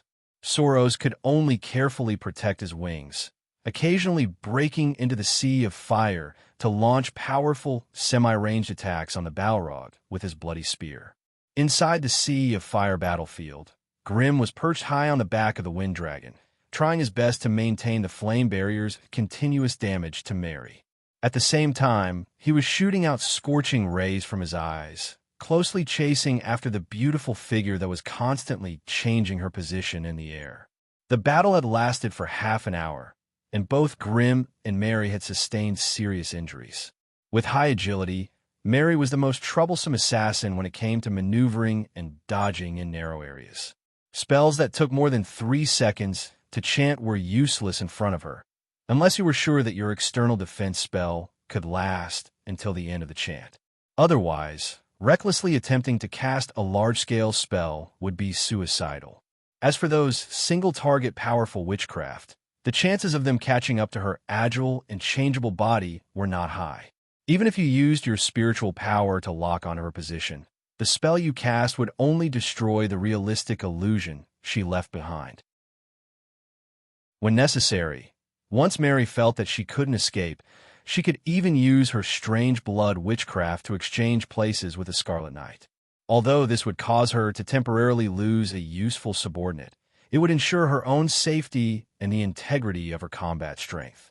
Despite having so many advantages, Mary still suffered a big blow. The biggest threat to her was, of course, that hateful flame barrier. As long as she was in the sea of fire, her body would constantly be burned by the violent flames. If it was just ordinary flames, with Mary's resistance as an elite wizard, she would not be able to suffer much damage. However, at this moment, the elemental flames had an attack strength of 60 degrees, and it seemed to have a hateful effect of burning the soul. This meant that when she passed through the sea of fire, she had to constantly urge the Scarlet Knight to protect the bat wings behind her. However, no matter how tight her defense was, the depths of her soul would still sting from time to time, as if someone was holding an invisible needle and constantly stabbing her soul. Although the intensity was not high, it was extremely disgusting. The bat wings on Mary's back had become tattered, and there were scorch marks and holes left by the flames everywhere. As for her slender and tall body, a large area of the flames had licked it, and there were bloody holes on her shoulders and thighs caused by the scorching rays. It was no longer the early stage of the battle. She could extravagantly use the blood energy to heal her wounds. In order to preserve her combat strength in this battle, Mary could not bear to waste her blood energy to heal these insignificant injuries. Only when a vital part of her body was injured would she be forced to indulge in a little extravagance. After all, she could not find any food here that could help her recover her blood energy. Without the nourishment of blood, many of the vampire wizard's signature fighting techniques could not be used. This also greatly restricted Mary's combat strength. Of course, as her loyal servant, the old fox, Vinlier, had long gone to the surrounding area to complete a hunt and brought back a horned goat. Unfortunately, such a spoil of war could not be sent into the sea of fire. As soon as it returned to the battlefield, it was blasted into pieces by an explosive fireball that shot out from the depths of the sea of fire. Grimm's fireball exploded with just the right amount of power and did not hurt Winlier at all. Thus, the battle was in a stalemate. At this point in the battle, the pressure that Grimm was under was not any less than Mary's. Maintaining the flame barrier for a long time had caused Grimm's fire energy to run out.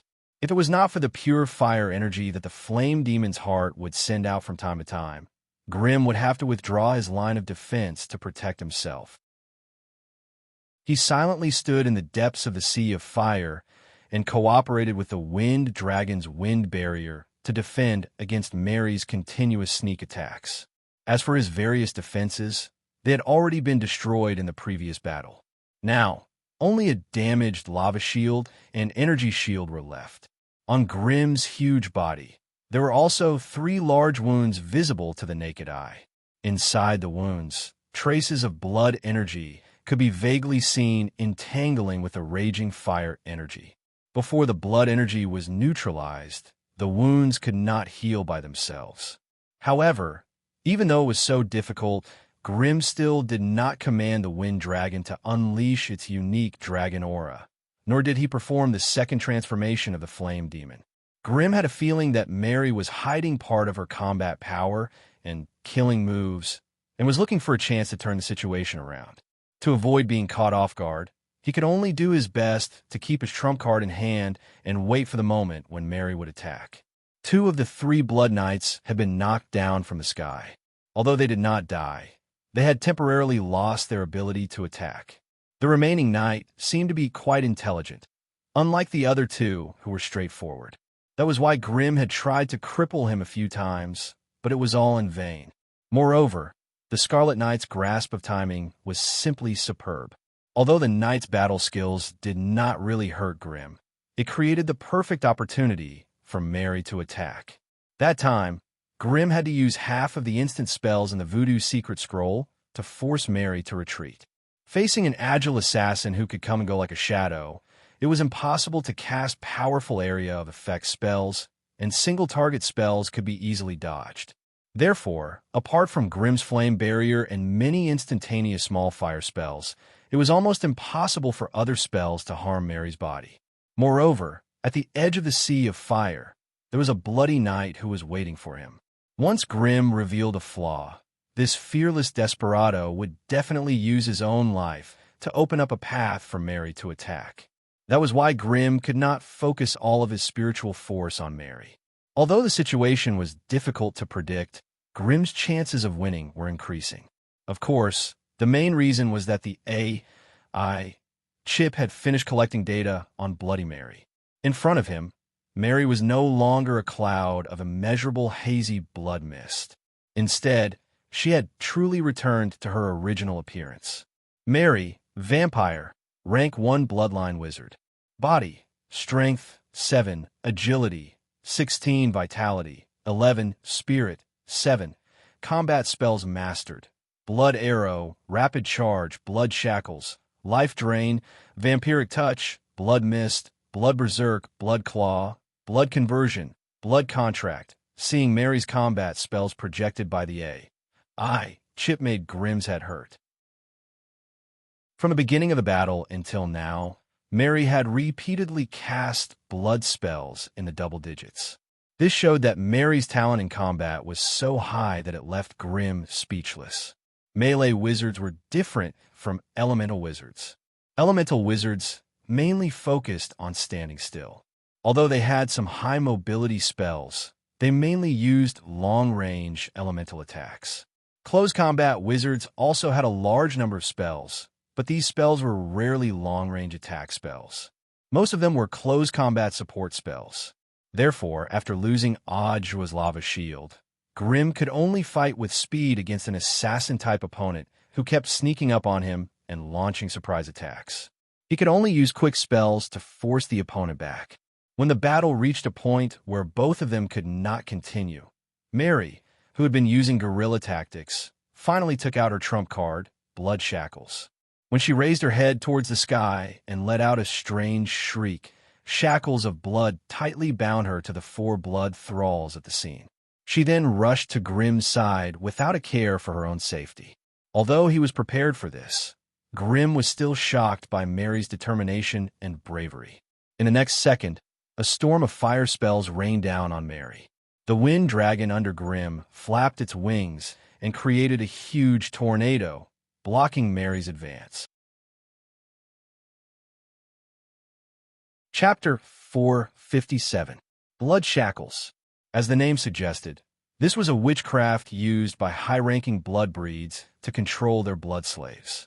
When used, it needed to be coordinated with the blood contract to share damage and siphon energy. This also meant that as long as there were blood slaves alive, Mary, as the controller of the blood contract, would be able to stand tall forever. Through the blood shackles, the blood energy within the bodies of the 4 subordinates continuously flowed towards Mary, allowing her to successfully break through the elemental firewalls with fire spells as the core. She was now within 10 meters of Grimm. If it was in the past, the scorching rays and flame jet spray, coupled with the constant burning of the fire barrier, would have dealt an astonishing 140 degrees of fire damage to Mary's body. Even with Mary's resistance, she would not be able to last more than 2 seconds under such a powerful attack.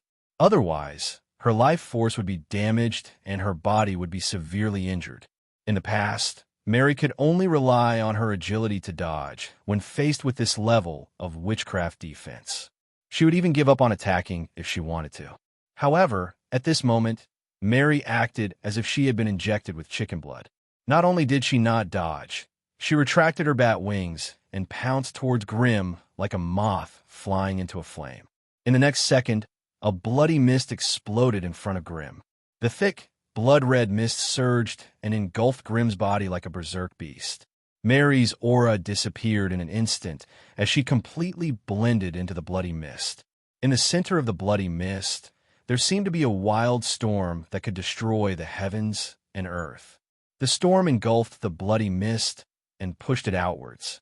And in the process of extending and expanding, it was constantly spinning, shaking, and churning. The mist was thick and scarlet like blood. Grimm and Mary's figures could no longer be seen clearly. They could only judge the intensity of the battle through the violent shaking of the bloody mist. The violent and ferocious explosions did not stop, and waves of flames continuously overflowed from within. However, no matter how much they raged, they could not blow away the terrifying bloody mist that covered the sky. The situation inside could not be seen, but the changes outside were shocking enough. Soros, Wendler, and the other three suddenly screamed at the sky. Their skin cracked, and their flesh was scorched. Their bodies withered at a speed visible to the naked eye. Wendler was the weakest among them. When the bloody energy in his body suddenly flowed towards the source of his bloodline, it was as if a sluice gate had been opened. He immediately fell to the ground, and his aura became extremely weak. Soros was indeed the most powerful Blood Knight under Mary's command. Although he suffered such a huge change, he still knelt on one knee and held onto his sword, silently enduring the source of his bloodline demand for power. While he endured the loss of power, waves of scorching flame energy continuously flowed into his body through the illusory blood shackles. While he endured the power loss, waves of scorching flame energy continuously entered his body through the illusory blood shackles. Wherever the high-temperature flames passed, blood vessels twisted and ruptured, muscles and bones scorched and withered, flesh and blood quickly carbonized, and even the skin on the surface of the body quickly cracked and disintegrated, but not a single drop of blood flowed out. If it was not for the extraordinary life force that the vampires' outstanding magic resistance, they would have been burnt to ashes the moment the flame energy entered their bodies. Even so, with Soros' powerful strength, he could only grit his teeth and hold on. He silently prayed that his master could quickly win this battle. Even so, with Soros' powerful strength, he could only grit his teeth and hold on. He silently prayed that his master could quickly win this battle. However, at this moment, the berserk Bloody Mary had also encountered an unexpectedly powerful enemy. She had long since lagged behind in collecting information about Grimm. The last time she encountered Grimm, he could only transform into a Balrog once. Although he was very powerful, most of his strength came from the elemental puppets. Therefore, when Bloody Mary absorbed the bloody energy in the bodies of her subordinates, she only needed to bear less than a quarter of Grimm's damage. Wendler was too weak to bear much of the damage. She immediately turned from a treacherous assassin to a berserk wild warrior. The blood-red energy was attached to her sharp and curved claws, turning her hands into terrifying magic tools. His every movement, stabbing, poking, and scratching were all so smooth, and he was successful in every endeavor. Even the fire shield, which had a fire intensity of up to 80 degrees, was no match for Mary's terrifying claws.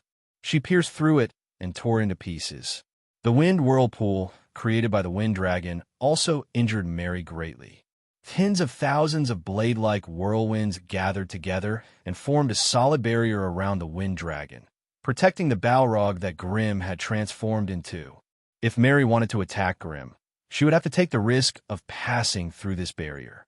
Hence, when Bloody Mary stood on top of the wind dragon, drenched in blood, and slowly approached Grimm step by step, her image could only be described as pitiful. Mary looked like she had just been fished out of knife formation. There was not a single piece of uninjured flesh on her body. Her entire body was covered in curling wounds and fine scratches. Viscous purple blood kept flowing down, almost dyeing her whole body in blood. However, as the bloody energy crazily surged into her body, the powerful recovery ability of the vampires also showed. Mary walked towards Grimm with light steps. Before she had even taken 2 steps, the tiny scratches on her body had already healed, and the horrifying wounds on her body were also slowly closing up. The blood that had flowed out did not disperse. Instead, it turned into a thick blood mist and merged back into her body. It had to be said that Bloody Mary was simply unbeatable when it came to dealing with physical damage. The distance between her and Grimm was less than 3 meters. For an assassin with high agility, this was already an intimate distance where they could hear each other's breaths. The wind barrier had been broken through. The lava shield had disappeared. The fire shield was almost depleted. The lava armor had also suffered a large amount of damage. The energy shield was as thin as a piece of paper in front of an elite assassin. At this point, it could be said that the defensive spells that Grimm had set up were almost completely destroyed. If he wanted to continue fighting, he would have to personally face this berserk Bloody Mary. Just surrender, Grim. Looking at Grim, Mary's scarlet eyes shone like the red sun. At this distance, you are no match for me. Are you so sure? Grim's face that was made of fire revealed a strange smile. You should know that I will never surrender. Why? Is it because of your so-called male pride? Mary curled her lips in disdain. You also know that I have always liked you.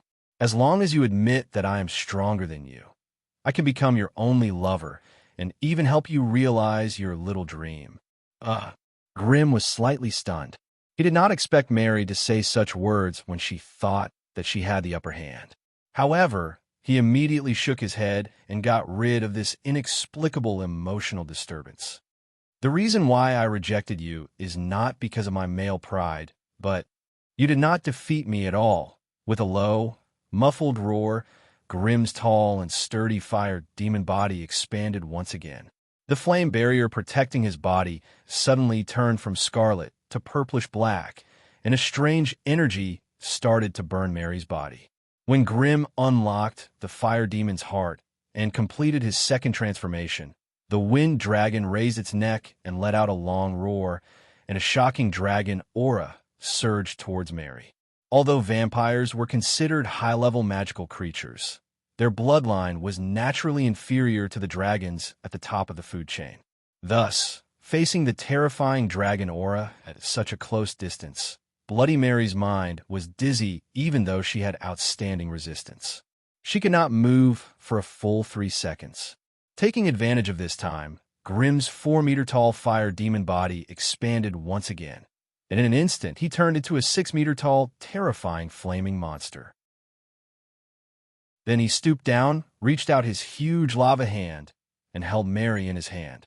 The terrifying, burning domain instantly dispersed the bloody mist around Mary's body. The huge hand made of lava and flames grabbed her tightly. It didn't crush her into minced meat, nor did it use the terrifying energy flames to burn her body. Now it's my turn to ask you, Mary. A large image of Grim appeared on the huge lava head. You have already been defeated by me. Now it's time for you to surrender. At this moment, Mary had already broken free from the dragon aura and was struggling angrily. It was a pity that her body strength was extremely high, but her strength was only a mere 7 points. On the other hand, Grim's fire demon body had a terrifying 12 points of strength.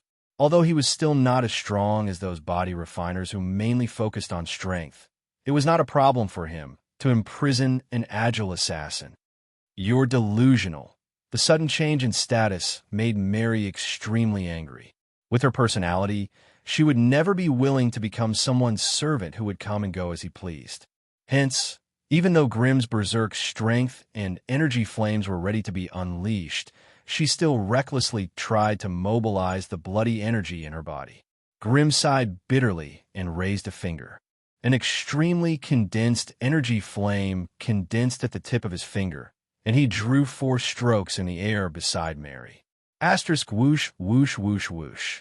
Asterisk using the chip's elemental vision, Grim cleanly cut off Mary's external aid. The blood shackles had been broken. Mary, who was already an arrow at the end of its flight, suddenly cried out in alarm. They're all good servants for you. You'd better cherish them and not waste them on meaningless internal strife. Ugh. Just as he finished lecturing, Grim's consciousness shifted, and he realized that the intense tremors from the contract had caused Mary to lose consciousness. She had fallen into a deep coma. Cough.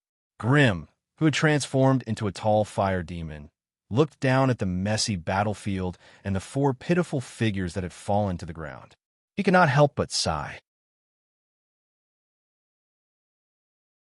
Chapter 458. Her head was dizzy. When Mary regained consciousness again, she was already in a quiet and peaceful bedroom. The bed was soft, and the silky bedding even had a familiar body odor.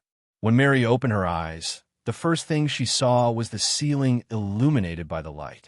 This was a stone tower, and the ceiling was naturally made of stone as well.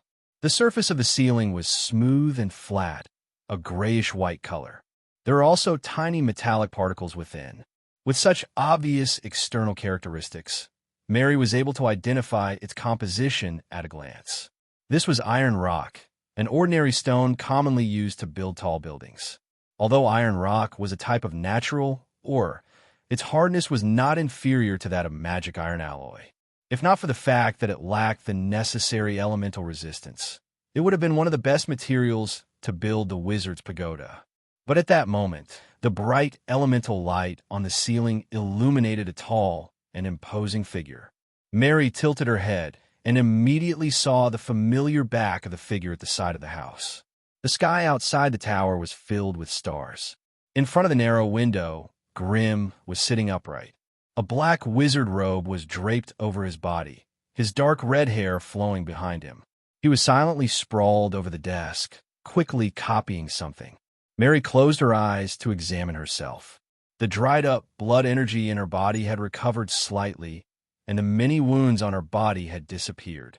Her skin had once again returned to its original pink and smooth state. Mary gently licked her red lips, the sweet scent of blood rippling between her teeth. He could almost taste the unique spiciness of the flame energy in it. In the next second, Mary's crimson eyes opened again. She had already silently appeared behind the tall figure. Gently brushing aside her dark red hair, Mary could not help but swallow with difficulty as she looked at the fair and lustrous neck of the other party. The other party's body was filled with energy. To Mary, who had an empty stomach and was burning with hunger, he was the perfect prey. Under the urging of her instincts, a dark green glow appeared deep within Mary's crimson eyes. Two bloody fangs protruded from her upper lips, as if she was about to pierce into the blood vessels in the other party's neck. "You're awake." Grimm did not even turn his head as he continued to write lines of mysterious runes on the parchment. "Come take a look. This is a set of magic tattoos that I designed for you. Once activated, your agility will increase by 1 or 2 points." Grimm sensed the life aura behind him, but he didn't seem to notice Mary's abnormality. Instead, he continued to explain the advantages of this set of magic tattoos. However, the strange thing was that his deep and calm voice seemed to have a magical power. It actually helped Mary get rid of the restlessness in her blood and once again restore the mind that a wizard should have. "You beat me," Mary said calmly. Grimm stopped explaining and fell into silence. He really wanted to comfort her, but he knew that any kind of comfort could easily be interpreted as pity, so he could only stay silent awkwardly. "Where are my subordinates?" After getting rid of her obsession with winning, Mary finally started to care about her subordinates. Although she did not drain every trace of their blood-colored energy during the battle, the huge amount of energy she drained could easily cause their bodies to disintegrate. This was especially so for the old fox, Venlier. He had turned from a handsome, young noble back to his old self. Their situation isn't too good, but they're still vampires trained by you. As long as they have enough blood, there's no injury that they can't recover from. Mary's mental power slightly coiled around, and she could see the situation inside the stone tower at a glance. In a secret room on the second floor of the stone tower, 4 of her subordinates were lying on the bodies of beautiful naked women, piercing their sharp fangs into the blood vessels in their necks. These beautiful women's eyes were all rolled up, their expressions distorted and excited, as if they were immersed in extreme happiness. In the corner of the room, there were a few withered and shriveled female corpses. Their skin was so wrinkled that they looked like dried corpses. The blood in their bodies had been sucked dry by the vampires, leaving not a single drop behind. Mary retracted her spiritual force and satisfaction and once again focused on Grimm. "Tell me, what's up with your power? Where did the Lord of the Flames go? How did it become a wind dragon? Also, what's up with that wind dragon? How did it unleash the draconic aura unique to dragons?" After being separated for so long, Mary felt extremely unfamiliar with everything around Grimm. She could not wait to understand and grasp this mysterious man once more. Thus, Grimm could only describe his encounters after leaving the plane of knights to Mary, from the short family war to the mysterious and powerful Sky City, to Alice's struggle for fate, to the Flame Monarch's Wizard's Pagoda. "Did Alice give you that dragon crystal?" Mary suddenly asked. After hearing so much, Grimm had thought that Mary would be concerned about the family or the Flame Monarch. He did not expect her first question to be about the strange dragon crystal. Yes, damn it, that little girl couldn't have foreseen something in advance, right? Otherwise, why would she give you that dragon crystal at the right time? The red light in Mary's eyes flickered again, and she looked like she was gnashing her teeth in hatred. Ugh, Grim could not help but feel speechless.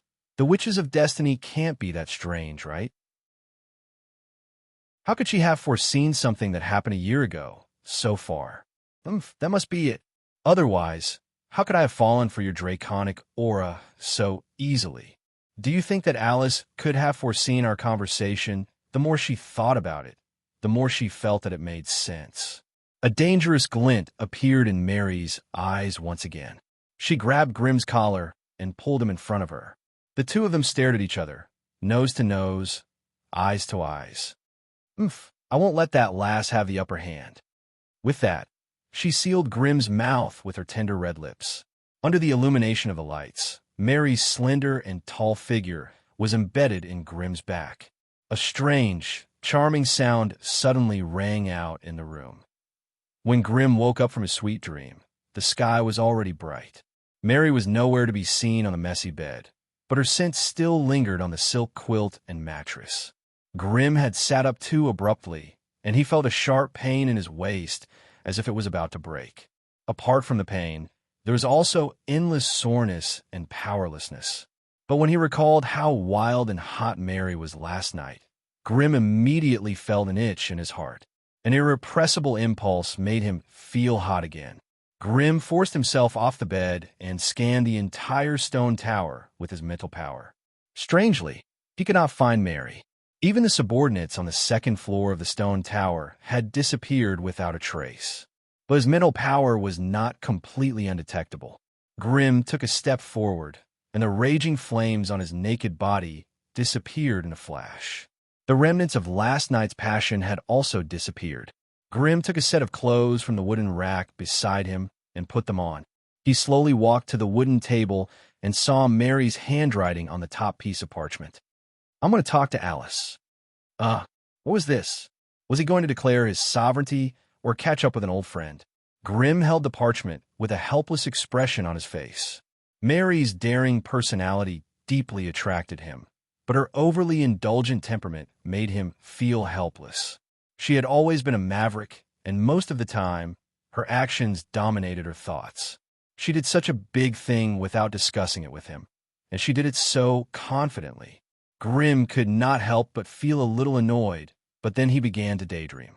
The relationship between him and Alice was both official and private, and there was some ambiguity in it. But it was different from the pure relationship between him and Mary. So what would happen if Mary and Alice met? He did not know the consequences, but he really wanted to know. In the wilderness far away, Mary was flapping her wings and flying quickly. Behind her were Winlier, Soros, and the others. Below them, there was a gray path. The endless stream of pedestrians and merchants made Winlier's mouth dry. He could not help but want to jump down and have a good meal. However, Winlier's strange behavior occupied more of his mind. He flew a few times and approached Mary. He could not help but ask softly, "Master, where are we going?" "To the northernmost part of the Wizard Continent. It's the territory ruled by the Northern Witches." Mary did not know why, but she was in an unusually good mood today. Not only did she not blame Winlier for talking too much, but she also patiently answered his question. "Why are we going there?" "Master, didn't you just return to your family? Does the family allow you to run around as you please?"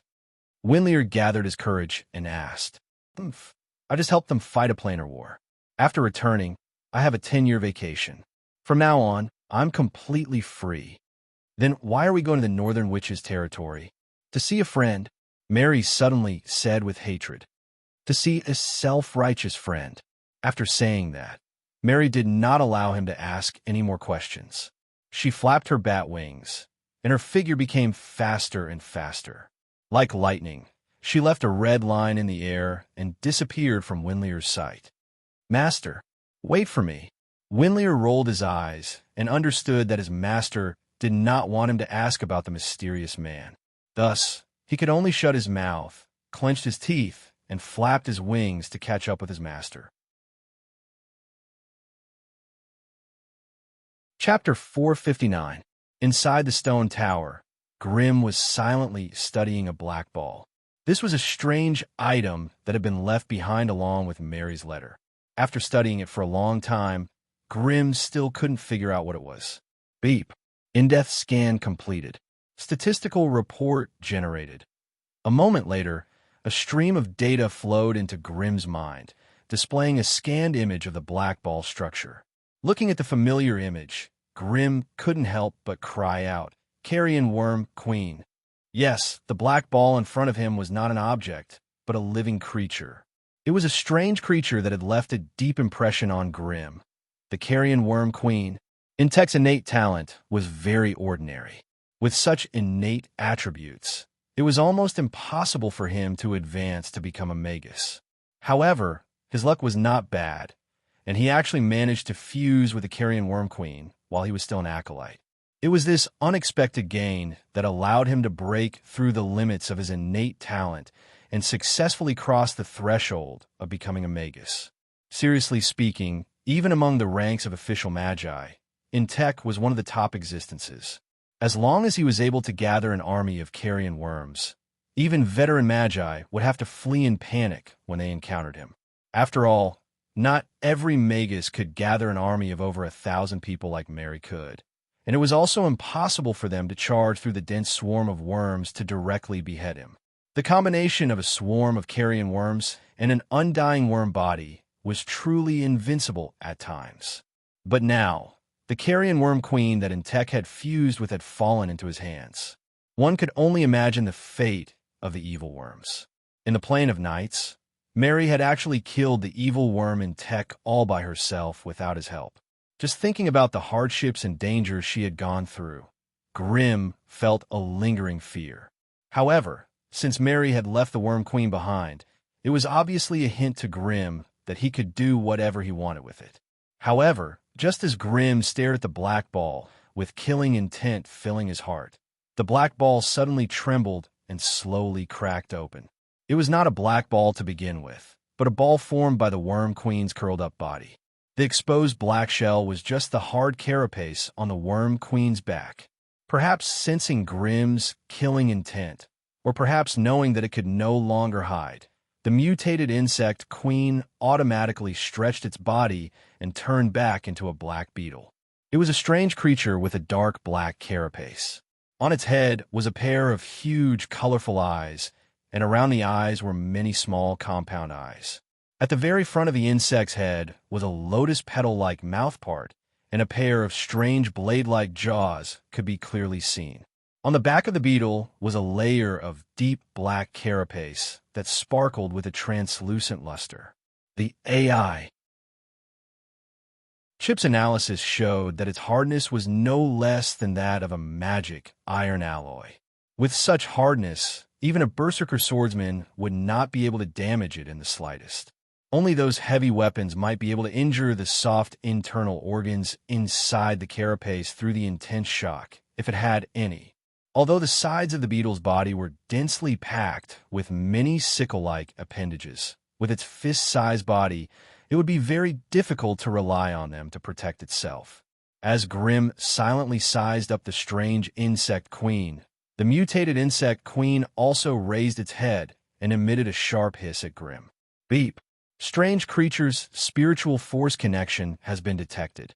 Requesting host instructions to initiate the connection? Connect. In the next second, Grimm's mind was occupied by the noise of the strange insect's hissing. The intonation of the insect's hissing constantly changed and adjusted.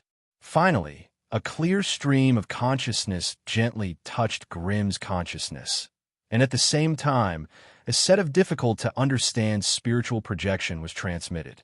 Protection, contract, survival. The insect queen was not human, so his way of thinking and speech was very different from humans. However, through some special words, they could barely communicate a little. You want to use the method of exchanging a contract to obtain my protection? Grimm could only use the I, Chip's translation to guess the meaning of the other party's words. This time, the insect queen nodded repeatedly. It's a pity. I care a lot about my human bloodline, so I won't try to fuse with some strange foreign bloodline. Once he thought of Intek's original form, Grim felt a sense of disgust. As if frightened by Grim's nonchalant attitude, the insect queen's ugly, lotus petal-shaped mouth wriggled even faster, and the ear-piercing hissing of the insect was a kind of noise. Although the insect queen hissed like a torrential storm, Grim could only understand the words powerful and obedient through the AI chip. I only accept slaves that are useful to me, like you. Grim lightly tapped the table with his hand, his face full of disdain for the other party. Mature carrion beetles were a type of magical creature that lived in groups. They had tough shells and thick hides, and were extremely resistant to attacks. More importantly, they could fly, and with a little modification, they would make a good Magus slave. However, their biggest weakness was their slow flying speed, and they lacked mid-range and long-range skills. This made it very easy for them to fall into awkward situations where their opponents could not kill them, and they could not catch up to their enemies. The insect queen began to hiss even more crazily, as if it was eager to sell itself. Grim listened attentively for a while, then closed his eyes to think for a while before speaking. I don't care for Intek's inferior, undying beetle body, so I won't consider fusing with you. However, I can give you a few suggestions. If you can fuse with one of my subordinates, then I can let you live. Otherwise, I'll definitely erase the last trace of Intich in this world. The insect queen hissed for a long time, but finally lowered its head helplessly. Since you've agreed, then lower your spiritual defenses. I'll leave you with a soul contract. Grim immediately struck while the iron was hot, trying to settle this potential stock in the shortest amount of time possible. Although the insect queen was an intelligent magical creature, it could only allow itself to be trampled on by Grim in this situation. It crawled on the table and slowly lowered its spiritual defenses. Under the AI chip's control, Grim's spiritual force ruthlessly pierced into the core of the insect queen's consciousness like a burning red needle, branding it with his own soul imprint. This way, the insect queen could be considered as Grim's witchcraft slave. Even if it fused with any person or creature in the future, this soul imprint would exist forever and would become a necessary method to control its life and death. Taking advantage of this opportunity, the AI chip scanned the insect queen's consciousness and soul and projected the insect queen's basic data into Grim's mind. Insect Queen, a mutated fusion magical creature. It does not have any offensive abilities, but it can bestow special battle insects to its host. The characteristics of the hatch beetles are determined by the host's innate talent, but their basic form is still that of a beetle. Stats: Strength 1, Agility 1, Vitality 3, Spiritual Force 2. Number of battle insects hatched, determined by Spiritual Force. Every point of Spiritual Force can control 20 battle insects. Current limit of control is 40. Speed of incubating battle insects. With sufficient nourishment from flesh and blood, 5 eggs can be incubated every day. Adult growth time, 12 days. Grim slowly analyzed the insect queen's characteristics, silently estimating its basic combat strength. The insect queen did not have any combat strength, so it could only rely on the battle insects it hatched to protect itself. With its incubation speed, as long as it was provided with enough flesh and blood, the stronger the creature, the better. Grim would be able to obtain 5 special Magus rank beetles every day after 12 days. He could then use them as some kind of consumable and continuously send them into the battlefield. From a certain point of view, this insect queen could be used as a mobile beetle nest that could provide Grim's camp with an endless supply of beginner soldiers. However, the insect queen could not do all this by itself. It would need to fuse with a person or creature to obtain this kind of magical ability. Therefore, after subduing the insect queen, choosing a suitable host for it became a key issue. According to Grim's examination, although the insect queen was greatly weakened due to Intik's death, it still retained the basic abilities of a beginner Magus. This also meant that any apprentice that fused with the insect queen would become a new evil insect in a very short period of time, as long as they were nurtured properly. Moreover, due to the mark in the insect queen's soul, Grimm had a certain degree of control over the new evil insect. Therefore, Grimm gave up his authority over the stone tower and allowed the insect queen to secretly contact all the apprentices in the stone tower. He then selected a list of individuals that could fuse with it. To be honest, before seeing the list, Grimm thought that all the apprentices would be on the list. However, when the insect queen's list was released, even he was a little surprised. This list of names was too few. At the moment, there were more than 20 sorcerer apprentices living in the stone tower, including prospective sorcerer apprentices like Sabrina and Moss. However, the insect queen's list only had 3 names. There was not a single prospective wizard, and none of Grimm's 4 apprentices were on the list. Among the 3 names, there was only one that Grimm could recognize. Bliss. Beginner Apprentice Bliss. Grimm could not understand this result, no matter how hard he thought about it. He only understood after communicating with the insect queen. It turned out that the insect queen's choice of host was not entirely based on the person's strength, but more on the person's talent. The insect queen was a magical creature with a dark attribute, so it especially favored creatures with talent similar to itself. Although Blitz was the weakest among them, he was extremely compatible with the insect queen in terms of talent attributes. In some aspects, his soul compatibility with the insect queen was even greater than that of the evil insect, Tick. Bliss. Grimm repeated this name and could not help but squint his eyes. Chapter 460. 3 days later, someone from the Anu family, whom Grimm had been waiting for, finally came. Early in the morning, Grimm opened his eyes and found that there was another person in his room. A blurry figure stood silently in the shadows of the corner of the room. Even though the sky was bright and the bright sunlight shone through the narrow window, most of the room was illuminated with a golden hue. However, the place where the figure stood was still dark and deep, as if a passage to the shadow world had been opened in the darkness. Grimm was startled and closed his eyes to sense the surroundings. Regardless of whether it was his spiritual sense, the AI chip's energy probe, or the defensive system of the stone tower, none of them could detect any abnormalities. The only difference was that the shadow energy was slightly more active at the spot where the blurry figure was standing. However, this active was only relative. After all, the entire Magus world was in a state where elemental energy was relatively abundant. Due to the uneven distribution of elemental energy in the geographical environment, there would always be a deposit of elemental energy in certain places. This was a common phenomenon in the Magus world. Grimm, who was used to it, would not be able to distinguish the figure from the background with his spiritual perception if he closed his eyes. Grimm took a deep breath and got up from his bed. He gazed deeply at the blurry figure and bowed. "It's my honor to be able to meet you. Welcome, Lord Colin. At first, I was wondering why Flender failed, but after seeing you, I suddenly understood everything." A cold voice came from the blurry shadow, and it was hard to tell if it was a man or a woman. "Your body hasn't finished tempering, but you've already started tempering your spirit. Little guy, if I were you, I'd slow down first and fill up the emptiness in my body first." Grimm listened quietly.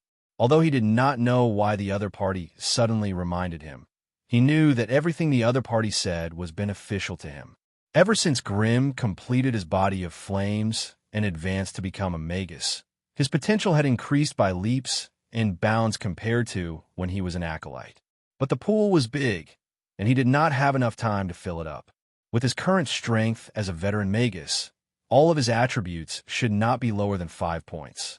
As long as he was willing to spend some magical crystals and find some suitable body tempering methods, he could definitely double his strength, agility, and physique in 20 to 30 years. However, it was a pity that he lacked the necessary accumulation due to his frequent running around. Although his spirit attribute had risen to 7 points, the other attributes of his body had severely hindered his progress. Although he had used a good method to cover up this situation, the internal weakness had become his biggest worry. Although he had just crushed the two Anu family magi in a glorious manner, that was largely due to the wind dragon's strength. With the wind dragon around, his opponents would not be able to attack him unscrupulously, and he would be able to fully display his advantages and control the development of the battle as he pleased. Without the wind dragon, Grimm could only forcefully change his body a second time to fight against that Magus Flender. Once the transformation ended, he would only be left to be trampled on.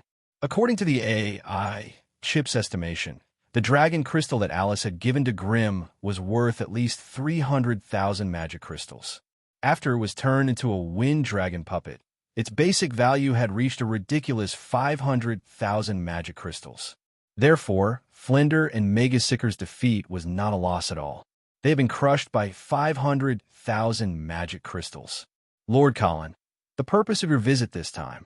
Facing a rank 2 Shadow Magus from the Anu family, Grimm would be bragging if he said he was not nervous. After all, with the power that the other party had displayed, it was very likely that he could be killed in one hit. Although the stone tower was his territory, Grimm had not yet locked onto the other party's position with his spiritual force. Even this blurry shadow in front of him could not be sure if it was the original body of Magus Colin. This meant that once both sides started fighting, Grimm could only rely on his instincts to attack. One could only imagine the effect of this attack. Our Anu family and your Sarubo family have reached a preliminary agreement. The war will not continue otherwise. The Magus in the shadow let out a cold laugh, causing Grimm's heart to tremble. I've already taken those two fellows away. This is your compensation.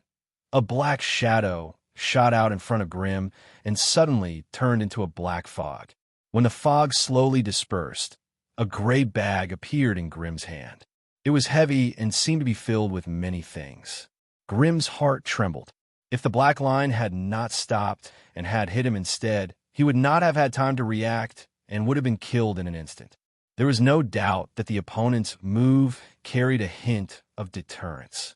When Grimm's attention shifted away from the gray bag, he realized that the blurry figure had already disappeared. The light in the room had also become brighter. Gilness City. In an ordinary house 3 miles away from the stone tower, all the doors and windows of the house were covered with thick black cloth.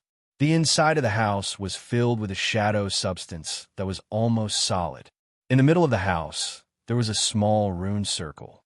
A strange magus wearing a black robe was silently sitting inside. Suddenly, a black light flashed in the rune circle, and the shadow substance that was like a mountain entering the sea began to move slowly.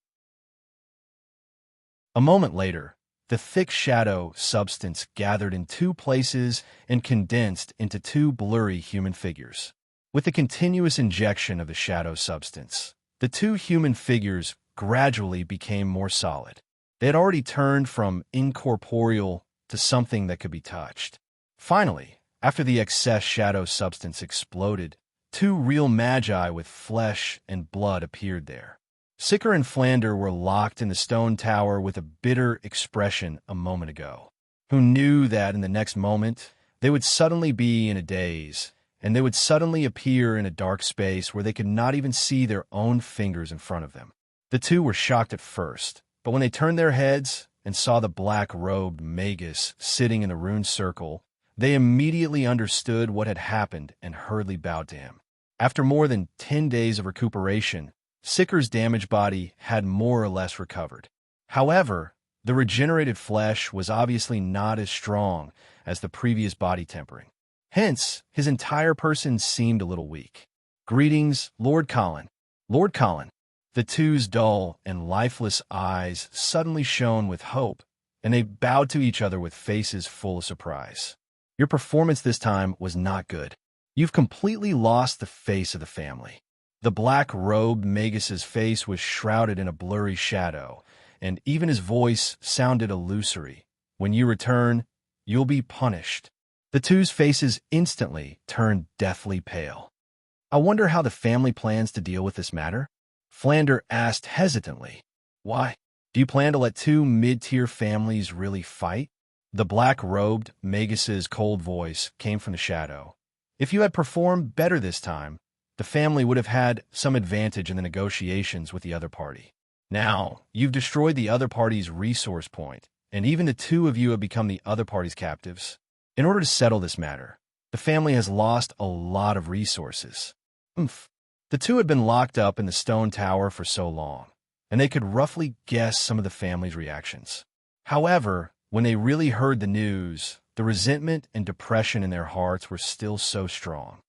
Lord Colin, is the family not going to hunt down that quasi-sorcerer sack anymore? Flander could not help but ask in a low voice. The order to hunt him down is still in effect, but it can no longer be carried out in the family's name. That guy called Sack must die, unless he never leaves Ferdinand City for the rest of his life.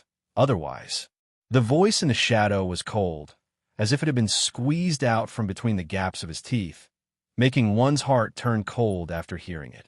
Then, what about that fire demon? The one who asked this time was sicker. He had suffered the most damage this time, so the hatred he had suppressed in his heart was driving him crazy. A fight between magi is unavoidable. If the two of you want to regain your dignity, the family will naturally support you. However, this can only be carried out in private. You should think carefully. If you fail again, the other party will have enough of an excuse to kill you. Hearing the black-robed Magus's words, the two's faces turned even paler. That fire demon has a powerful wind dragon puppet, and its strength is no weaker than a peak elite. Sicker said hatefully. In the family, any Tier 1 Magus would not be a match for him in a one-on-one fight. Unless, speaking up to this point, Flander could not help but hesitate. Unless Lord Ivan personally takes action. Sicker gritted his teeth and said what Flander found hard to say. Although this wizard Ivan was respectfully addressed as Lord, in reality, he was still a Tier 1 Magus. However, he was already at the peak of Tier 1 Elite Magi and was currently making various preparations to become a Tier 2 Magus. More importantly, Wizard Ivan was the direct disciple of this Tier 2 black-robed Magus, Colin. The two of you can stop dreaming. The dark and cold spiritual force of the Magus in black robes surged slightly, making it hard for the two of them to breathe. Ivan has already been transferred to the family's secondary plane last month. There, he will be able to break through to Grade 2 without any interference. So, you have to regain your lost dignity by yourselves. Don't even think of borrowing the family's strength. This time, even I have been specifically warned by the family leader not to cross ranks and attack. Otherwise, it will attract a strong backlash from the other party's family. Regarding this point, Sicker and Flander had long since understood it in their hearts. This was actually an unwritten rule of the various large Magus organizations. No high-ranked Magus could wantonly kill low-ranked Magi. Of course, there were exceptions when low-ranked Magi took the initiative to offend. The reason for this rule was to maintain the order of the entire Magus world. Otherwise, without the restrictions of the rules, any high-ranked Magus from any two Magus families would have the terrifying strength to kill all the low-ranked Magi and the mortals in the other party's territory. If they went all out and slaughtered, it was estimated that apart from a few scattered high-ranked Magi, the remaining strength of the two opposing families would be wiped out cleanly. Hence, under normal circumstances, high-ranked Magi would not easily interfere in a battle between low-ranked Magi. Otherwise, the other party could use this as an excuse to kill their own low-ranked Magi.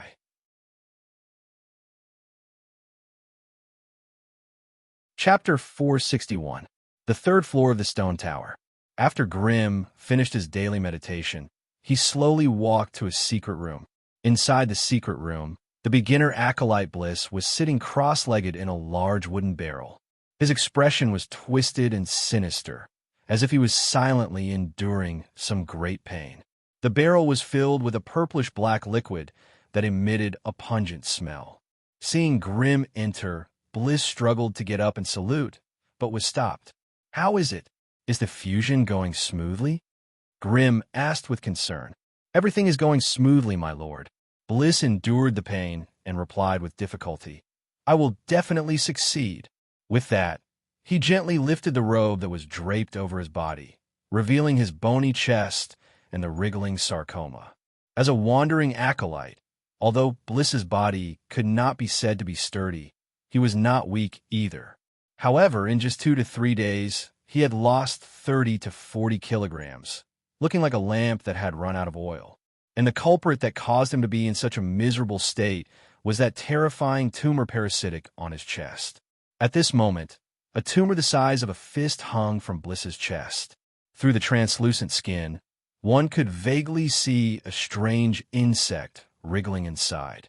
Its head had already pierced deep into Bliss's flesh, leaving only a small part of its body and its abdominal sac outside. As the insect approached his heart, the pain Bliss felt became more and more intense. Grim bent over to check the progress of the fusion. He stood up straight and warned Bliss with a solemn expression. "The mutated insect queen has already come into contact with your heart. Next, it will try to parasitize your heart and try its best to fuse with your heart. So, I'll ask you one last time. Do you regret this? If you do, I can still interrupt this process.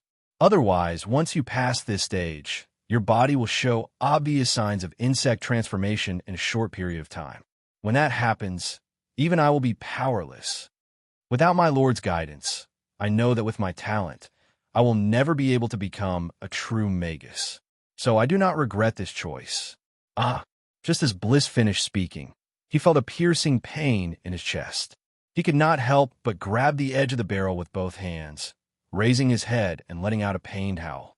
Before he could even scream, a large amount of blood spurted out of Bliss's mouth like a fountain. From the way he was vomiting blood, his internal organs must have suffered serious damage. The moment the bright red blood came into contact with the purplish-black liquid, it was immediately absorbed and passed through Bliss's skin to replenish his body. During this process, the purplish-black liquid gradually boiled, and a strange fragrance began to spread throughout the secret room. During this process, the purplish-black liquid gradually boiled, and a strange fragrance began to spread throughout the secret room. This song was like the sound of nature. Sometimes it was fresh and sweet. Sometimes it was resounding and shocking. Sometimes it was like an orchid in a valley. Sometimes it was quiet and deep. In the song, a few beautiful female sirens the size of a palm were bobbing up and down on the purple-black liquid, singing together. However, as their singing drifted in the air, the flesh and blood of the beautiful sirens suddenly rotted and collapsed, turning into puddles of purplish-black pus that flowed into the wooden barrel. At the same time, the melodious and beautiful voice turned into a vicious curse of blood and tears. Waves of spiritual force filled with intense resentment and enmity rippled in the air, then surged into Bliss's body. At the same time, the melodious voice turned into a malicious curse of blood and tears. Spiritual undulations filled with intense resentment and enmity rippled in the air and surged into Blitz's body. Inside his body, that damned insect queen was frantically devouring his heart. Outside his body, the strange siren's curse surged in unceasingly, continuously eroding his soul. Inside his body, that damned insect queen was frantically devouring his heart. Outside his body, the strange siren's curse surged in unceasingly, continuously eroding his soul. When the pain reached its peak, Bliss suddenly sank into the purplish-black liquid, suppressing the disgust in his heart as he gulped down mouthfuls of it. The liquid in the wooden barrel was the blood of the sirens. Looking at the volume of the barrel, one would need to suck out the blood of 10 sirens to gather such a large amount. Sirens were a type of marine magical creature that could be compared to human magi. Grimm had spent 150,000 magic crystals on 10 sirens with the strength of high-grade acolytes. The fusion between Bliss and the mutant insect queen was actually a process of devouring each other. During this process, the insect queen's body would become Bliss's new heart core after the fusion, while the insect queen's soul would live in Bliss's soul. The mutant insect queen itself no longer had the space to grow, but by living in Bliss's body, it could grow stronger together with Bliss. This was a unique way for their race to grow. However, because the fusion process was too cruel and bloody, if the host could not endure it, both the human and the insect would die. Hence, in order to increase the success rate of the fusion, Grimm could only purchase the siren's blood at a high price. Just like the elves' water of life, the siren's blood also had an astonishing regenerative ability. However, the blood was already soaked with the hatred and curses of the sirens before they died, so using the siren's blood would require one to bear the power of the curse. The main reason why Grimm chose the siren's blood instead of the water of life was that the insect queen and Bliss both had unique dark and earth attributes, which had serious conflicts with the water of life. Hence, Grimm had no choice but to choose the siren's blood even if there were serious repercussions. Fortunately, as long as Bliss could successfully fuse with the siren's blood, it would be easy to remove the curse. The intense pain of both his body and soul tortured Bliss to the point where he wanted to die. He curled up into a ball and soaked in the siren's blood, silently enduring the terrifying pain of the insect queen devouring his heart. Bright red blood spurted out from his nose and mouth, mixed with the siren's blood, and was absorbed into his body through his skin. With this life cycle, Bliss would not die during the fusion due to the exhaustion of his life force. Throughout the entire process, Grimm stood silently at the edge of the barrel, carefully observing every step of the fusion process. Relying on the subtle connection between their souls and the AI chip's full-frequency vision, Bliss's body was like a transparent skin bag, unable to obstruct Grimm's vision at all. Not only did Grimm observe carefully, he even took out some blood samples from the barrel from time to time and stored them away. Afterwards, he could compare the changes in Bliss's blood composition to understand the deeper mysteries of the insect queen's fusion. While Grimm waited anxiously, the mutated insect queen had already drilled its entire body into Bliss's chest and successfully devoured his heart. Under normal circumstances, Bliss would have been a dead man by now. After all, with the strength of a junior acolyte, it was impossible for him to use magic to support the life cycle in his body. However, the existence of the siren's blood gave Bliss an extra life force, allowing him to survive until the mutated insect queen transformed into a new core to replace his heart, even though his heart was missing. Splash! Water splashed everywhere. Bliss suddenly drilled out of the siren's blood, his hands grabbing the edge of the barrel as he panted heavily. In his wide, open eyes, a pair of strange, yellow, vertical pupils could be seen. 3 days later, Sabrina carried a large plate of lamb ribs that still had traces of blood on it into the secret room. This was the second floor of the stone tower. Apart from a few quasi-magi, normal acolytes were not allowed to set foot on the second floor. However, Bliss, who only had the strength of a beginner apprentice, not only had his own residence here, but he also enjoyed the privilege of having Sabrina personally bring him 5 meals a day. Such preferential treatment undoubtedly made the other acolytes go crazy with jealousy.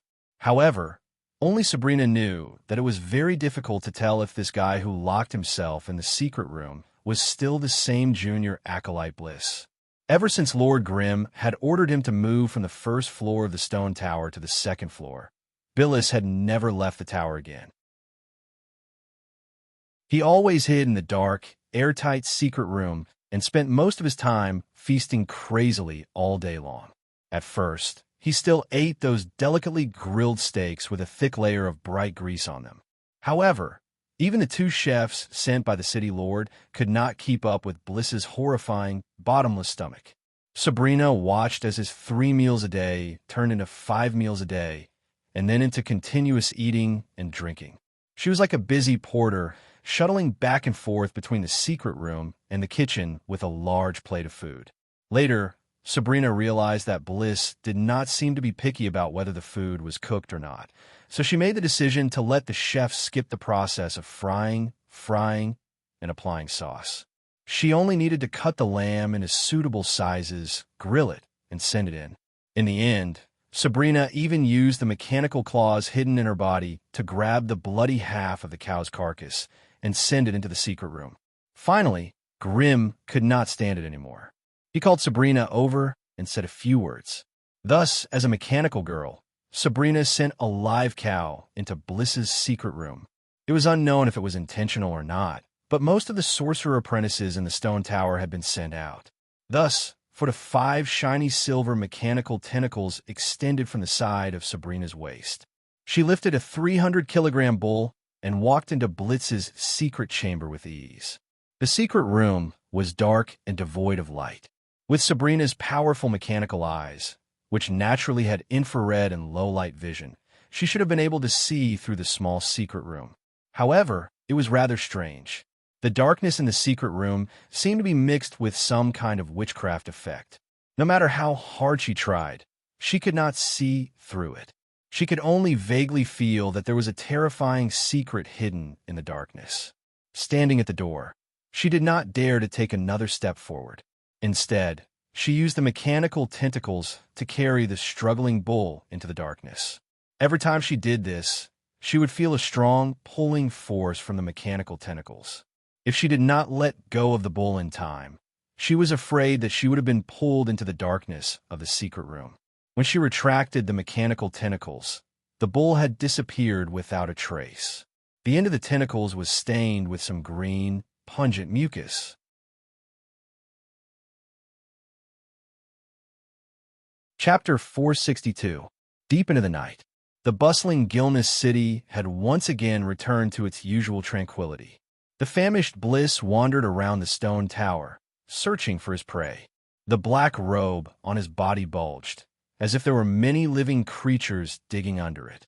Strange cracking sounds could be heard from time to time. This was the second level of the stone tower. Other than Sabrina and Moss, there was no one else here. Thus, Bliss did not find a suitable target even after walking around the corridor again and again. At this moment, in Bliss's strange compound eyes, dozens of scenes from different regions were flashing before his eyes. He, who had mastered the bug's eye for the first time, was getting dizzy. Without a sound, Bliss stopped somewhere in the corridor. He silently sensed what was going on behind a thick stone door. Under his black robe, 4 to 5 strange insects with dark shells rolled out with a wave of squirming.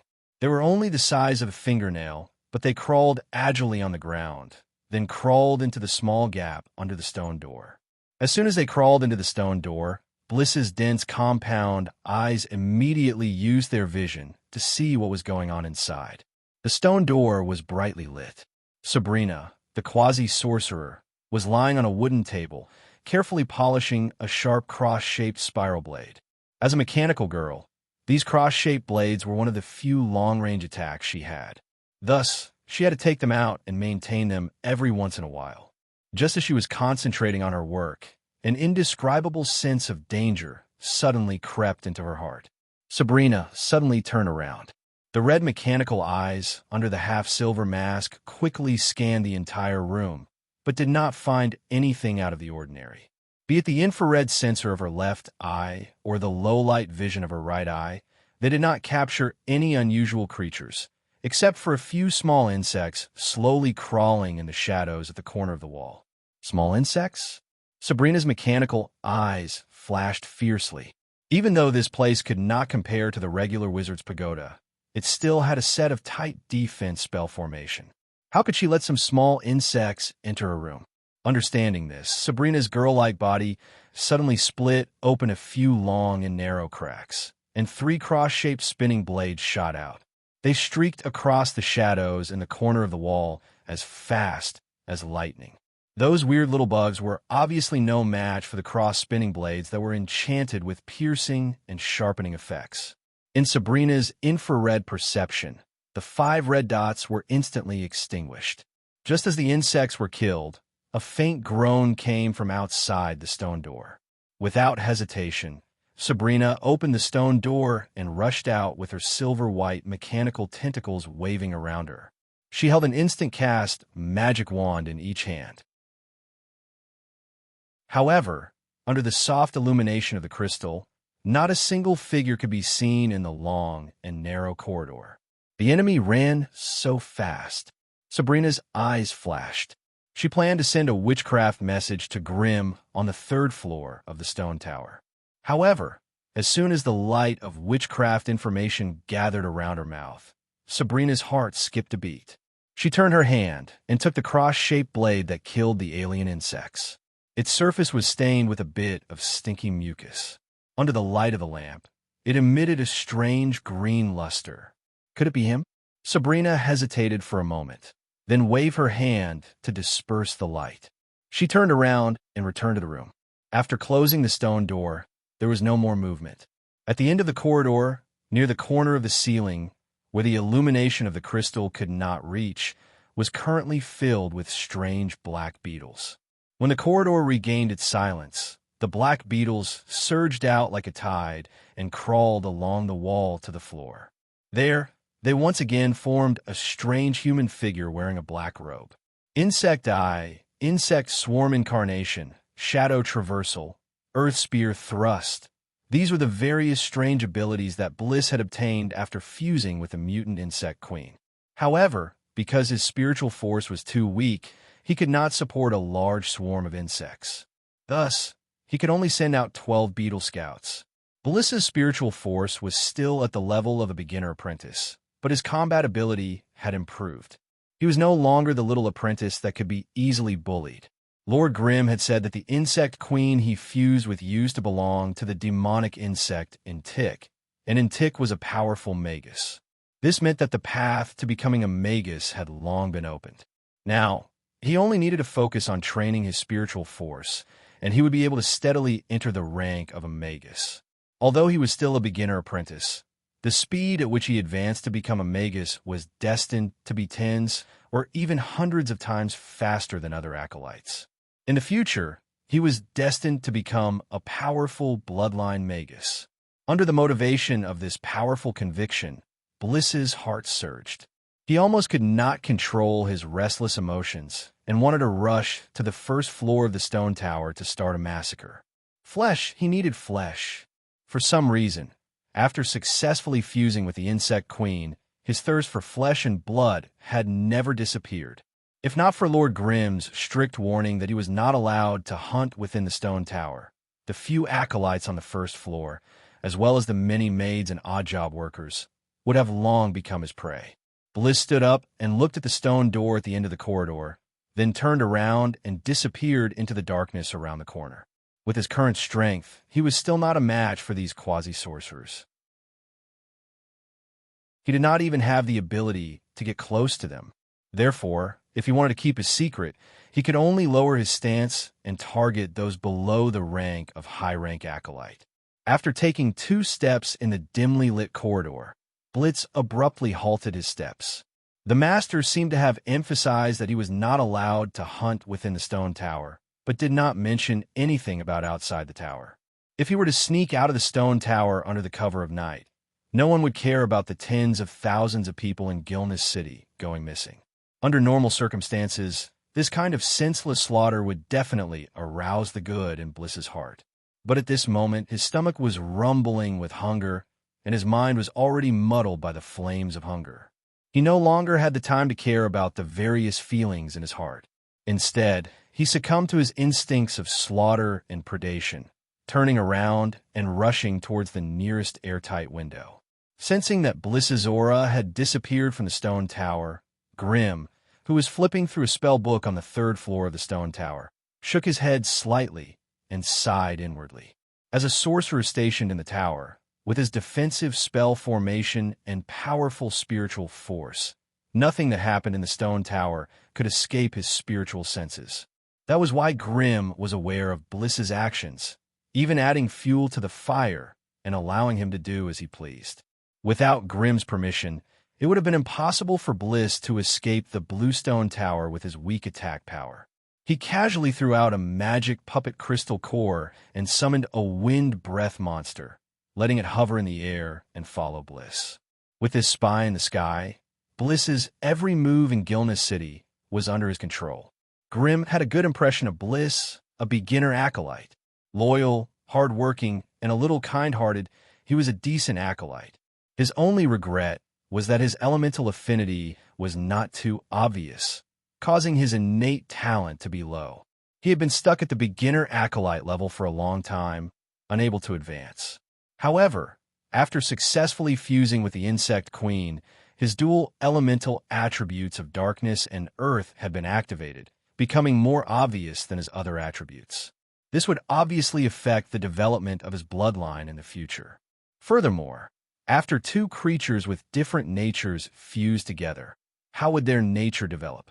This was a question worth investigating and exploring. Hence, after the AI chip established the relevant research subjects, Grimm worked hard to gather the necessary research materials from various angles. In any case, with Grimm's methods, it was as easy as flipping his hand to gather basic information and habits from Bliss's senses. The only thing he had to be careful of was not to let Bliss blow things up. If news spread, even if Grimm could calm things down with the help of Lord Arwa, it would still attract unnecessary trouble. Bliss was different from Meryl. Like the blazing flame monarch's Gargamel, Bliss was a subordinate that Grimm had secretly created for his future development. If he could avoid exposing himself, Grimm did not wish for him to appear too early in the eyes of people with ulterior motives. After settling Bliss's matters, Grimm took out a knowledge crystal from his waist pouch and tossed it in his hand, sinking into deep thought. This knowledge crystal came from the storage space of the Flemish wizard. Inside, it was a messy record of a lot of fragmented witchcraft knowledge. It was obvious that these were incomplete knowledge that Flinder had obtained by chance during his long life as a magus. To prevent himself from forgetting important things, he had recorded them all in the knowledge crystal. Some time ago, the AI chip had used space and time to tidy up the fragmented knowledge. After filtering out 87% of the useless knowledge and the information that it had already collected, the remaining 13% had greatly expanded Grimm's knowledge base. From this 13% of incomplete knowledge, Grimm had unexpectedly obtained an important piece of information. Soul equipment could also continue to evolve. Grimm also had the soul armament, which was the book he had obtained from the Flower Demon's lair. Ever since he had obtained it, it had always been by Grimm's side, and had helped him greatly in countless battles. Firstly, the characteristics of soul equipment was something that Grimm should research. It was a pity that he had too little knowledge and information, and even if he wanted to research it, he did not know where to start. Hence, Grimm had always treated the secret voodoo scroll as a high-grade spellbook that could store 6 instant cast spells. He had never thought of exploring its deeper applications. However, Grimm had unexpectedly obtained this strange piece of information for Flinder's knowledge crystal. If the secret voodoo scroll could become even more powerful.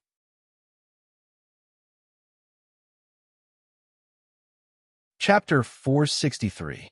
Gilneas City, which had been in turmoil for a long time, finally quietened down.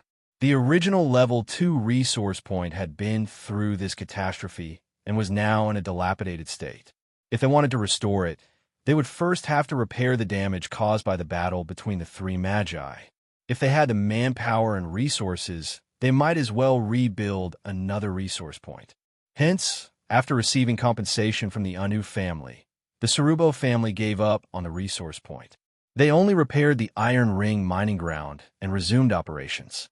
Hence, the Acolyte station at the resource point were transferred to the Iron Ring mining ground, and some were stationed in Gilneas City. The rest returned to their families. With the Anu family retreating from the vicinity of Gilneas City, the battle between the Sarubo family and the Anu family came to an end with one side losing face. Although everyone knew that the matter was not over, on the surface, the 2 middle-ranked families still restrained themselves and did not let the battle escalate into a family war. The instigator of this conflict, the Quasi-Magus Sark who had killed the acolytes of the Anu family, hid in Ferdinand City and temporarily kept his life. The name of the fire demon was once again resounding. He had single-handedly defeated 2 Anu family magi and held them hostage. Such an absurd thing was rarely seen in the history of wars in the Scattered Towers forest. Hence, Grimm's nickname of the Fire Demon was once again mentioned and gradually known by all the Magus families. The Cerubo family had a rather deep background, and now they had a powerful fighter like Grimm. In a short period of time, many Magus families and organizations in the Central Continent were increasingly optimistic about the future of the Cerubo family. Almost all of these disturbances had nothing to do with Grimm, who was hiding in a limestone tower and refusing to come out. After the dust settled, there was an endless stream of magi who came to visit Grimm in Gilneas City. Some of them came to congratulate Grimm, some of them happened to pass by, and some of them came to invite him to go on an adventure. Of course, most of them came to buy some top-grade magic puppets, yes. As the process of the previous battle became known, the elemental puppet, which played a pivotal role in Grimm's battle, became the focus of everyone's attention.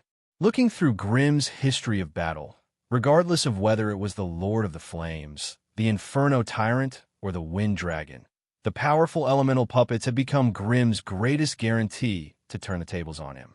This also meant that Grimm himself was a puppet maker who was not known to the outside world. With the same amount of resources consumed, the elemental puppets would not be able to defeat the metal puppets of the same level due to the lack of strong shells. However, the Metal War puppet's huge body and terrifying weight made it difficult to carry it around without a magic puppet amulet. Under such circumstances, a high-quality elemental puppet was extremely valuable. This was why many wizards were attracted by Grimm's reputation and were willing to spend large amounts of magic crystals to ask him to create a powerful elemental puppet for them. Due to well-known reasons, everyone also knew that arcane sorcerers had quite a high failure rate when crafting witchcraft items. Hence, every magus who came would prepare 2 to 3 sets of magic materials and high-grade elemental crystal cores in order to obtain a satisfactory magic puppet. At the start, Grimm was extremely against it. Just like what everyone had found out, having a high-quality elemental puppet was undoubtedly the reason why he had been able to survive until now. If his enemies had the same kind of magic puppet, it would be hard to say if he would still be able to gain the upper hand. However, when a rich and overbearing magus placed 3 sets of resources in front of him in exchange for a high-quality elemental puppet, Grimm could no longer resist the thirst in his heart and accepted the other party's conditions. For the next 3 days, the magus stayed in the stone tower and secretly revealed a portion of his strength to Grimm, as well as specific and detailed requirements. Though he could not use the AI chip to examine the other party's body and obtain first-hand information, Grimm was able to get a rough idea of his basic body model and his habits in battle. The preparatory work took 3 days, and the AI chip used these 3 days to successfully complete the calculations and model of the high-grade custom-made magic puppet. The other party provided 3 peak grade 1 wind elemental crystal cores, and Grimm needed to create a high-grade mount that could complement his casting and battle skills. With the help and guidance of the AI chip, Grimm was able to achieve a success rate of 89%, which was much higher than the 64% success rate of a rank 2 magic puppet. Hence, without any surprises, Grimm successfully created a powerful Gale Hawk for the other party in just 1 try. Of course, the process of creation was not to be seen. Hence, when the other party left satisfied after testing it, Grimm had successfully obtained 2 peak grade 1 wind elemental crystal cores, as well as a large number of supplementary materials. In comparison, the magic crystals that the other party had given him seemed insignificant, not even worth mentioning. Having tasted the sweetness of success, Grimm quickly accepted another 3 similar requests. Apart from one where he had some problems and wasted a portion of materials, the rest were all completed in one go. This allowed him to earn a bountiful harvest in an instant. The elemental magic puppets that he had created were all of superior quality. The consumption of magic power was only 70% of other elemental puppets, but their power was increased by more than 30%. However, What the magus who commissioned the request was that the elemental magic puppets that Grimm had personally created only used 50% of the spiritual force of other elemental puppets. This meant that a magus could only control one elemental puppet with the same amount of spiritual force, but could summon two elemental puppets at the same time. Isn't this a little too terrifying? In battles between magi, the summoned elemental puppets were mostly used as cannon fodder or to protect themselves. Very few magi used them as a main force in battle. The main reason for this was that the summoned elemental puppets required the magus spiritual force. A magus only had a limited amount of spiritual force. If too much of it was used by the elemental puppets, the amount of spiritual force left for casting spells would be stretched thin. Take the veteran wizards, for example. Most of them had a mind power of 10 to 15 points. If they wanted to summon an elemental puppet of the same strength, they would need 6 to 7 points of spiritual force. As long as the elemental puppet was alive, this portion of their spiritual force would always be used to support the elemental puppet's battle needs. Without this portion of spiritual force, veteran magi's spiritual force would be affected to a certain extent, whether it was their spiritual force recovery or the casting of large-scale spells. Therefore, when the elemental puppets could not reach their desired level of strength, most magi would rather rely on their own spells. However, the magic puppets that Grimm had created, even those grade 1 elites, only required 3 to 4 points of spiritual force to summon. This meant that a veteran magus would only need 6 to 8 points of spiritual force to summon two elemental puppets of the same strength. Even if 2 of the 3 magi were a little weaker, they would still be a huge support force. In an extreme case, a veteran magus could give up on the battlefield and summon 4 elemental puppets of similar strength. They could use their unbridled bombardment to force the enemy to retreat. This was much safer than fighting on the battlefield himself. As long as the enemy did not have any dirty tricks or dodge the elemental puppets, this kind of tactic was almost invincible.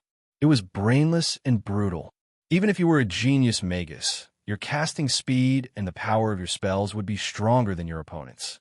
However, when you were surrounded and attacked by 4 or 5 fearless elemental magic puppets, the continuous attacks and the method of exchanging injury for injury could make a so-called genius wizard retreat and cry bitterly. Therefore, when the information of the magic puppets created by Grimm was leaked, all the magi were moved, and those magi who mainly focused on summoning almost went crazy.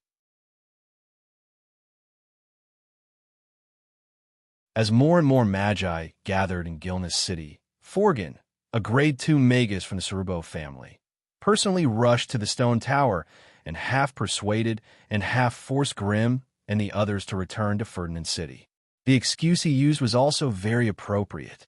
According to the Cerubo family's secret information network, there were already a few grade 2 magi who had their eyes on Grimm. Grimm should not have exposed the wind dragon that was close to the pinnacle of the Type 1 realm in the previous battle. As for the wind dragon, it used a genuine Tier 2 core crystal. This meant that with Grimm's current skill in making magic puppets, he could already design and create a grade 2 crystal core. If the Cerubo family could produce 1 or 2 more magic puppets with the strength of a grade 2 magus, it would be a huge disaster for any enemy family. Even if Grimm could not make a grade 2 magic puppet, the family would still have 20 or 30 more peak grade 1 magic puppets. It would be a bloody massacre. Because of this, the higher-ups of the Cerubo family even alerted the great wizard Cerubo himself, who was in the outer world, and forcefully brought Grimm back to the family's headquarters. When he heard that the family wanted him to help them make a batch of suitable elemental magic puppets, Grimm agreed without hesitation. Therefore, he was brought by Wizard Forgan to a heavily guarded resource warehouse on the 16th floor of the Wizard Tower. After Wizard Forgan used 6 or 7 different spells and went through 16 identity checks, he finally opened the door of the warehouse in front of him. "Work hard, Grimm." Wizard Forgan excitedly spread his arms. "You will become the hero of the family's rise."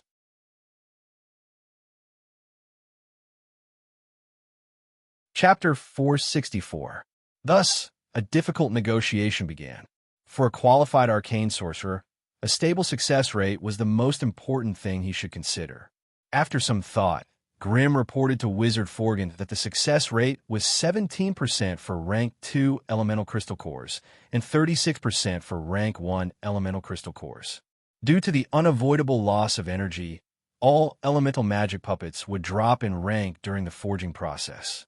For example, it would be impressive if Grimm could refine a Tier 2 elemental crystal nucleus to the pinnacle of Tier 1.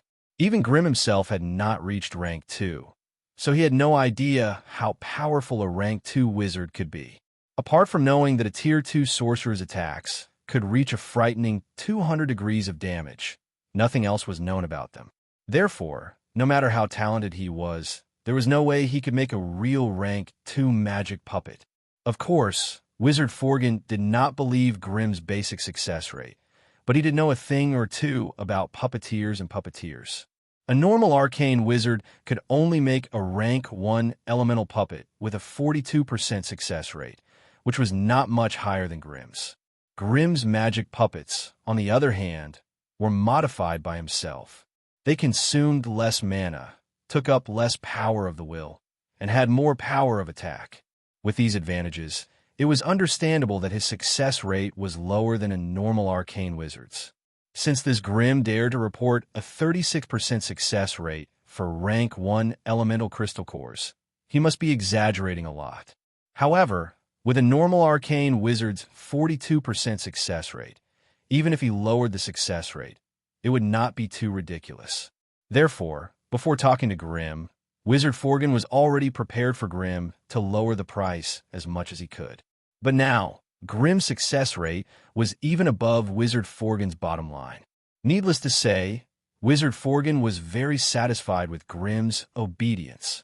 As for what Grimm said about not being able to make a Rank 2 magic puppet, Wizard Forgan chose to believe him. After all, Grimm's demon puppet Wind Dragon was only at the peak of Rank 1 with a Rank 2 dragon crystal core. Its strongest attack could barely reach 155 degrees, which was still quite a distance away from the original Flame Tyrant. Of course, this also had to do with the positioning of the two magic puppets. When the Inferno Tyrant was first built, its position was to be an extremely violent flame fortress. In addition, fire element sorcery was already good at attacking, so its highest attack strength could reach around 175 degrees. The Wind Dragon, on the other hand, took into account high speed and maneuverability. Wind element spells were also known for their lightness and speed, so its highest attack could reach 155 degrees. After knowing each other's bottom line, Wizard Forgan and Grimm began to argue about the exchange rate for making magic puppets. According to Wizard Forgan, for every 3 Rank 2 elemental crystal cores provided by the family, Grimm had to provide a Rank 1 elite elemental magic puppet. As for the elemental puppets that were successfully created, the family would buy them back at the price of 20,000 magical crystals each. Grimm, on the other hand, was more inclined to use Class 2 elemental crystal nuclei as payment. He hoped that his family could provide him with 4 Class 2 elemental crystal nuclei at a time, and he would not charge any fees for each successful elemental puppet. Neither side was willing to give in easily on this issue. After all, this concerned the fate of the Grade 2 elemental crystal core. In the Sorcerer Continent, the basic value of a Rank 2 elemental crystal core was more than 50,000 magic crystals. Also, there was no market for them, so it was very difficult to collect them. The Salubo family had only managed to gather so many Rank 2 elemental crystal cores in one go because of the 2 secondary planes they had been operating for a long time.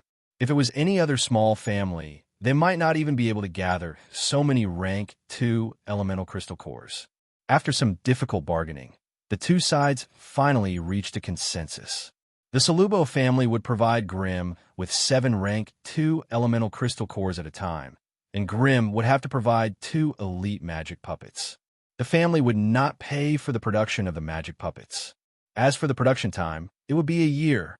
However, Grimm also mentioned that he needed to return to the Flame Monarch's Wizard Tower to complete the work. After all, that was his private territory, and there was an underground lava sea suitable for his training and recovery. Regarding this problem, Wizard Forgan reluctantly agreed to it after consulting Mr. Sanazar. However, Wizard Forgan also requested that Grimm not leave the Flame Monarch's Wizard Tower. If he really needed to go out, he had to ask Wizard Forgan, and he would personally accompany him. This was also for Grimm's safety. After all, an arcane wizard who was so important to the family could easily fall into the enemy family's trap if he went out.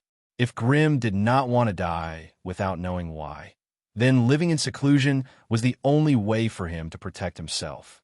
As for the title of Fire Demon that he had just obtained, it was nothing in the eyes of the rank 2 wizards from the enemy families.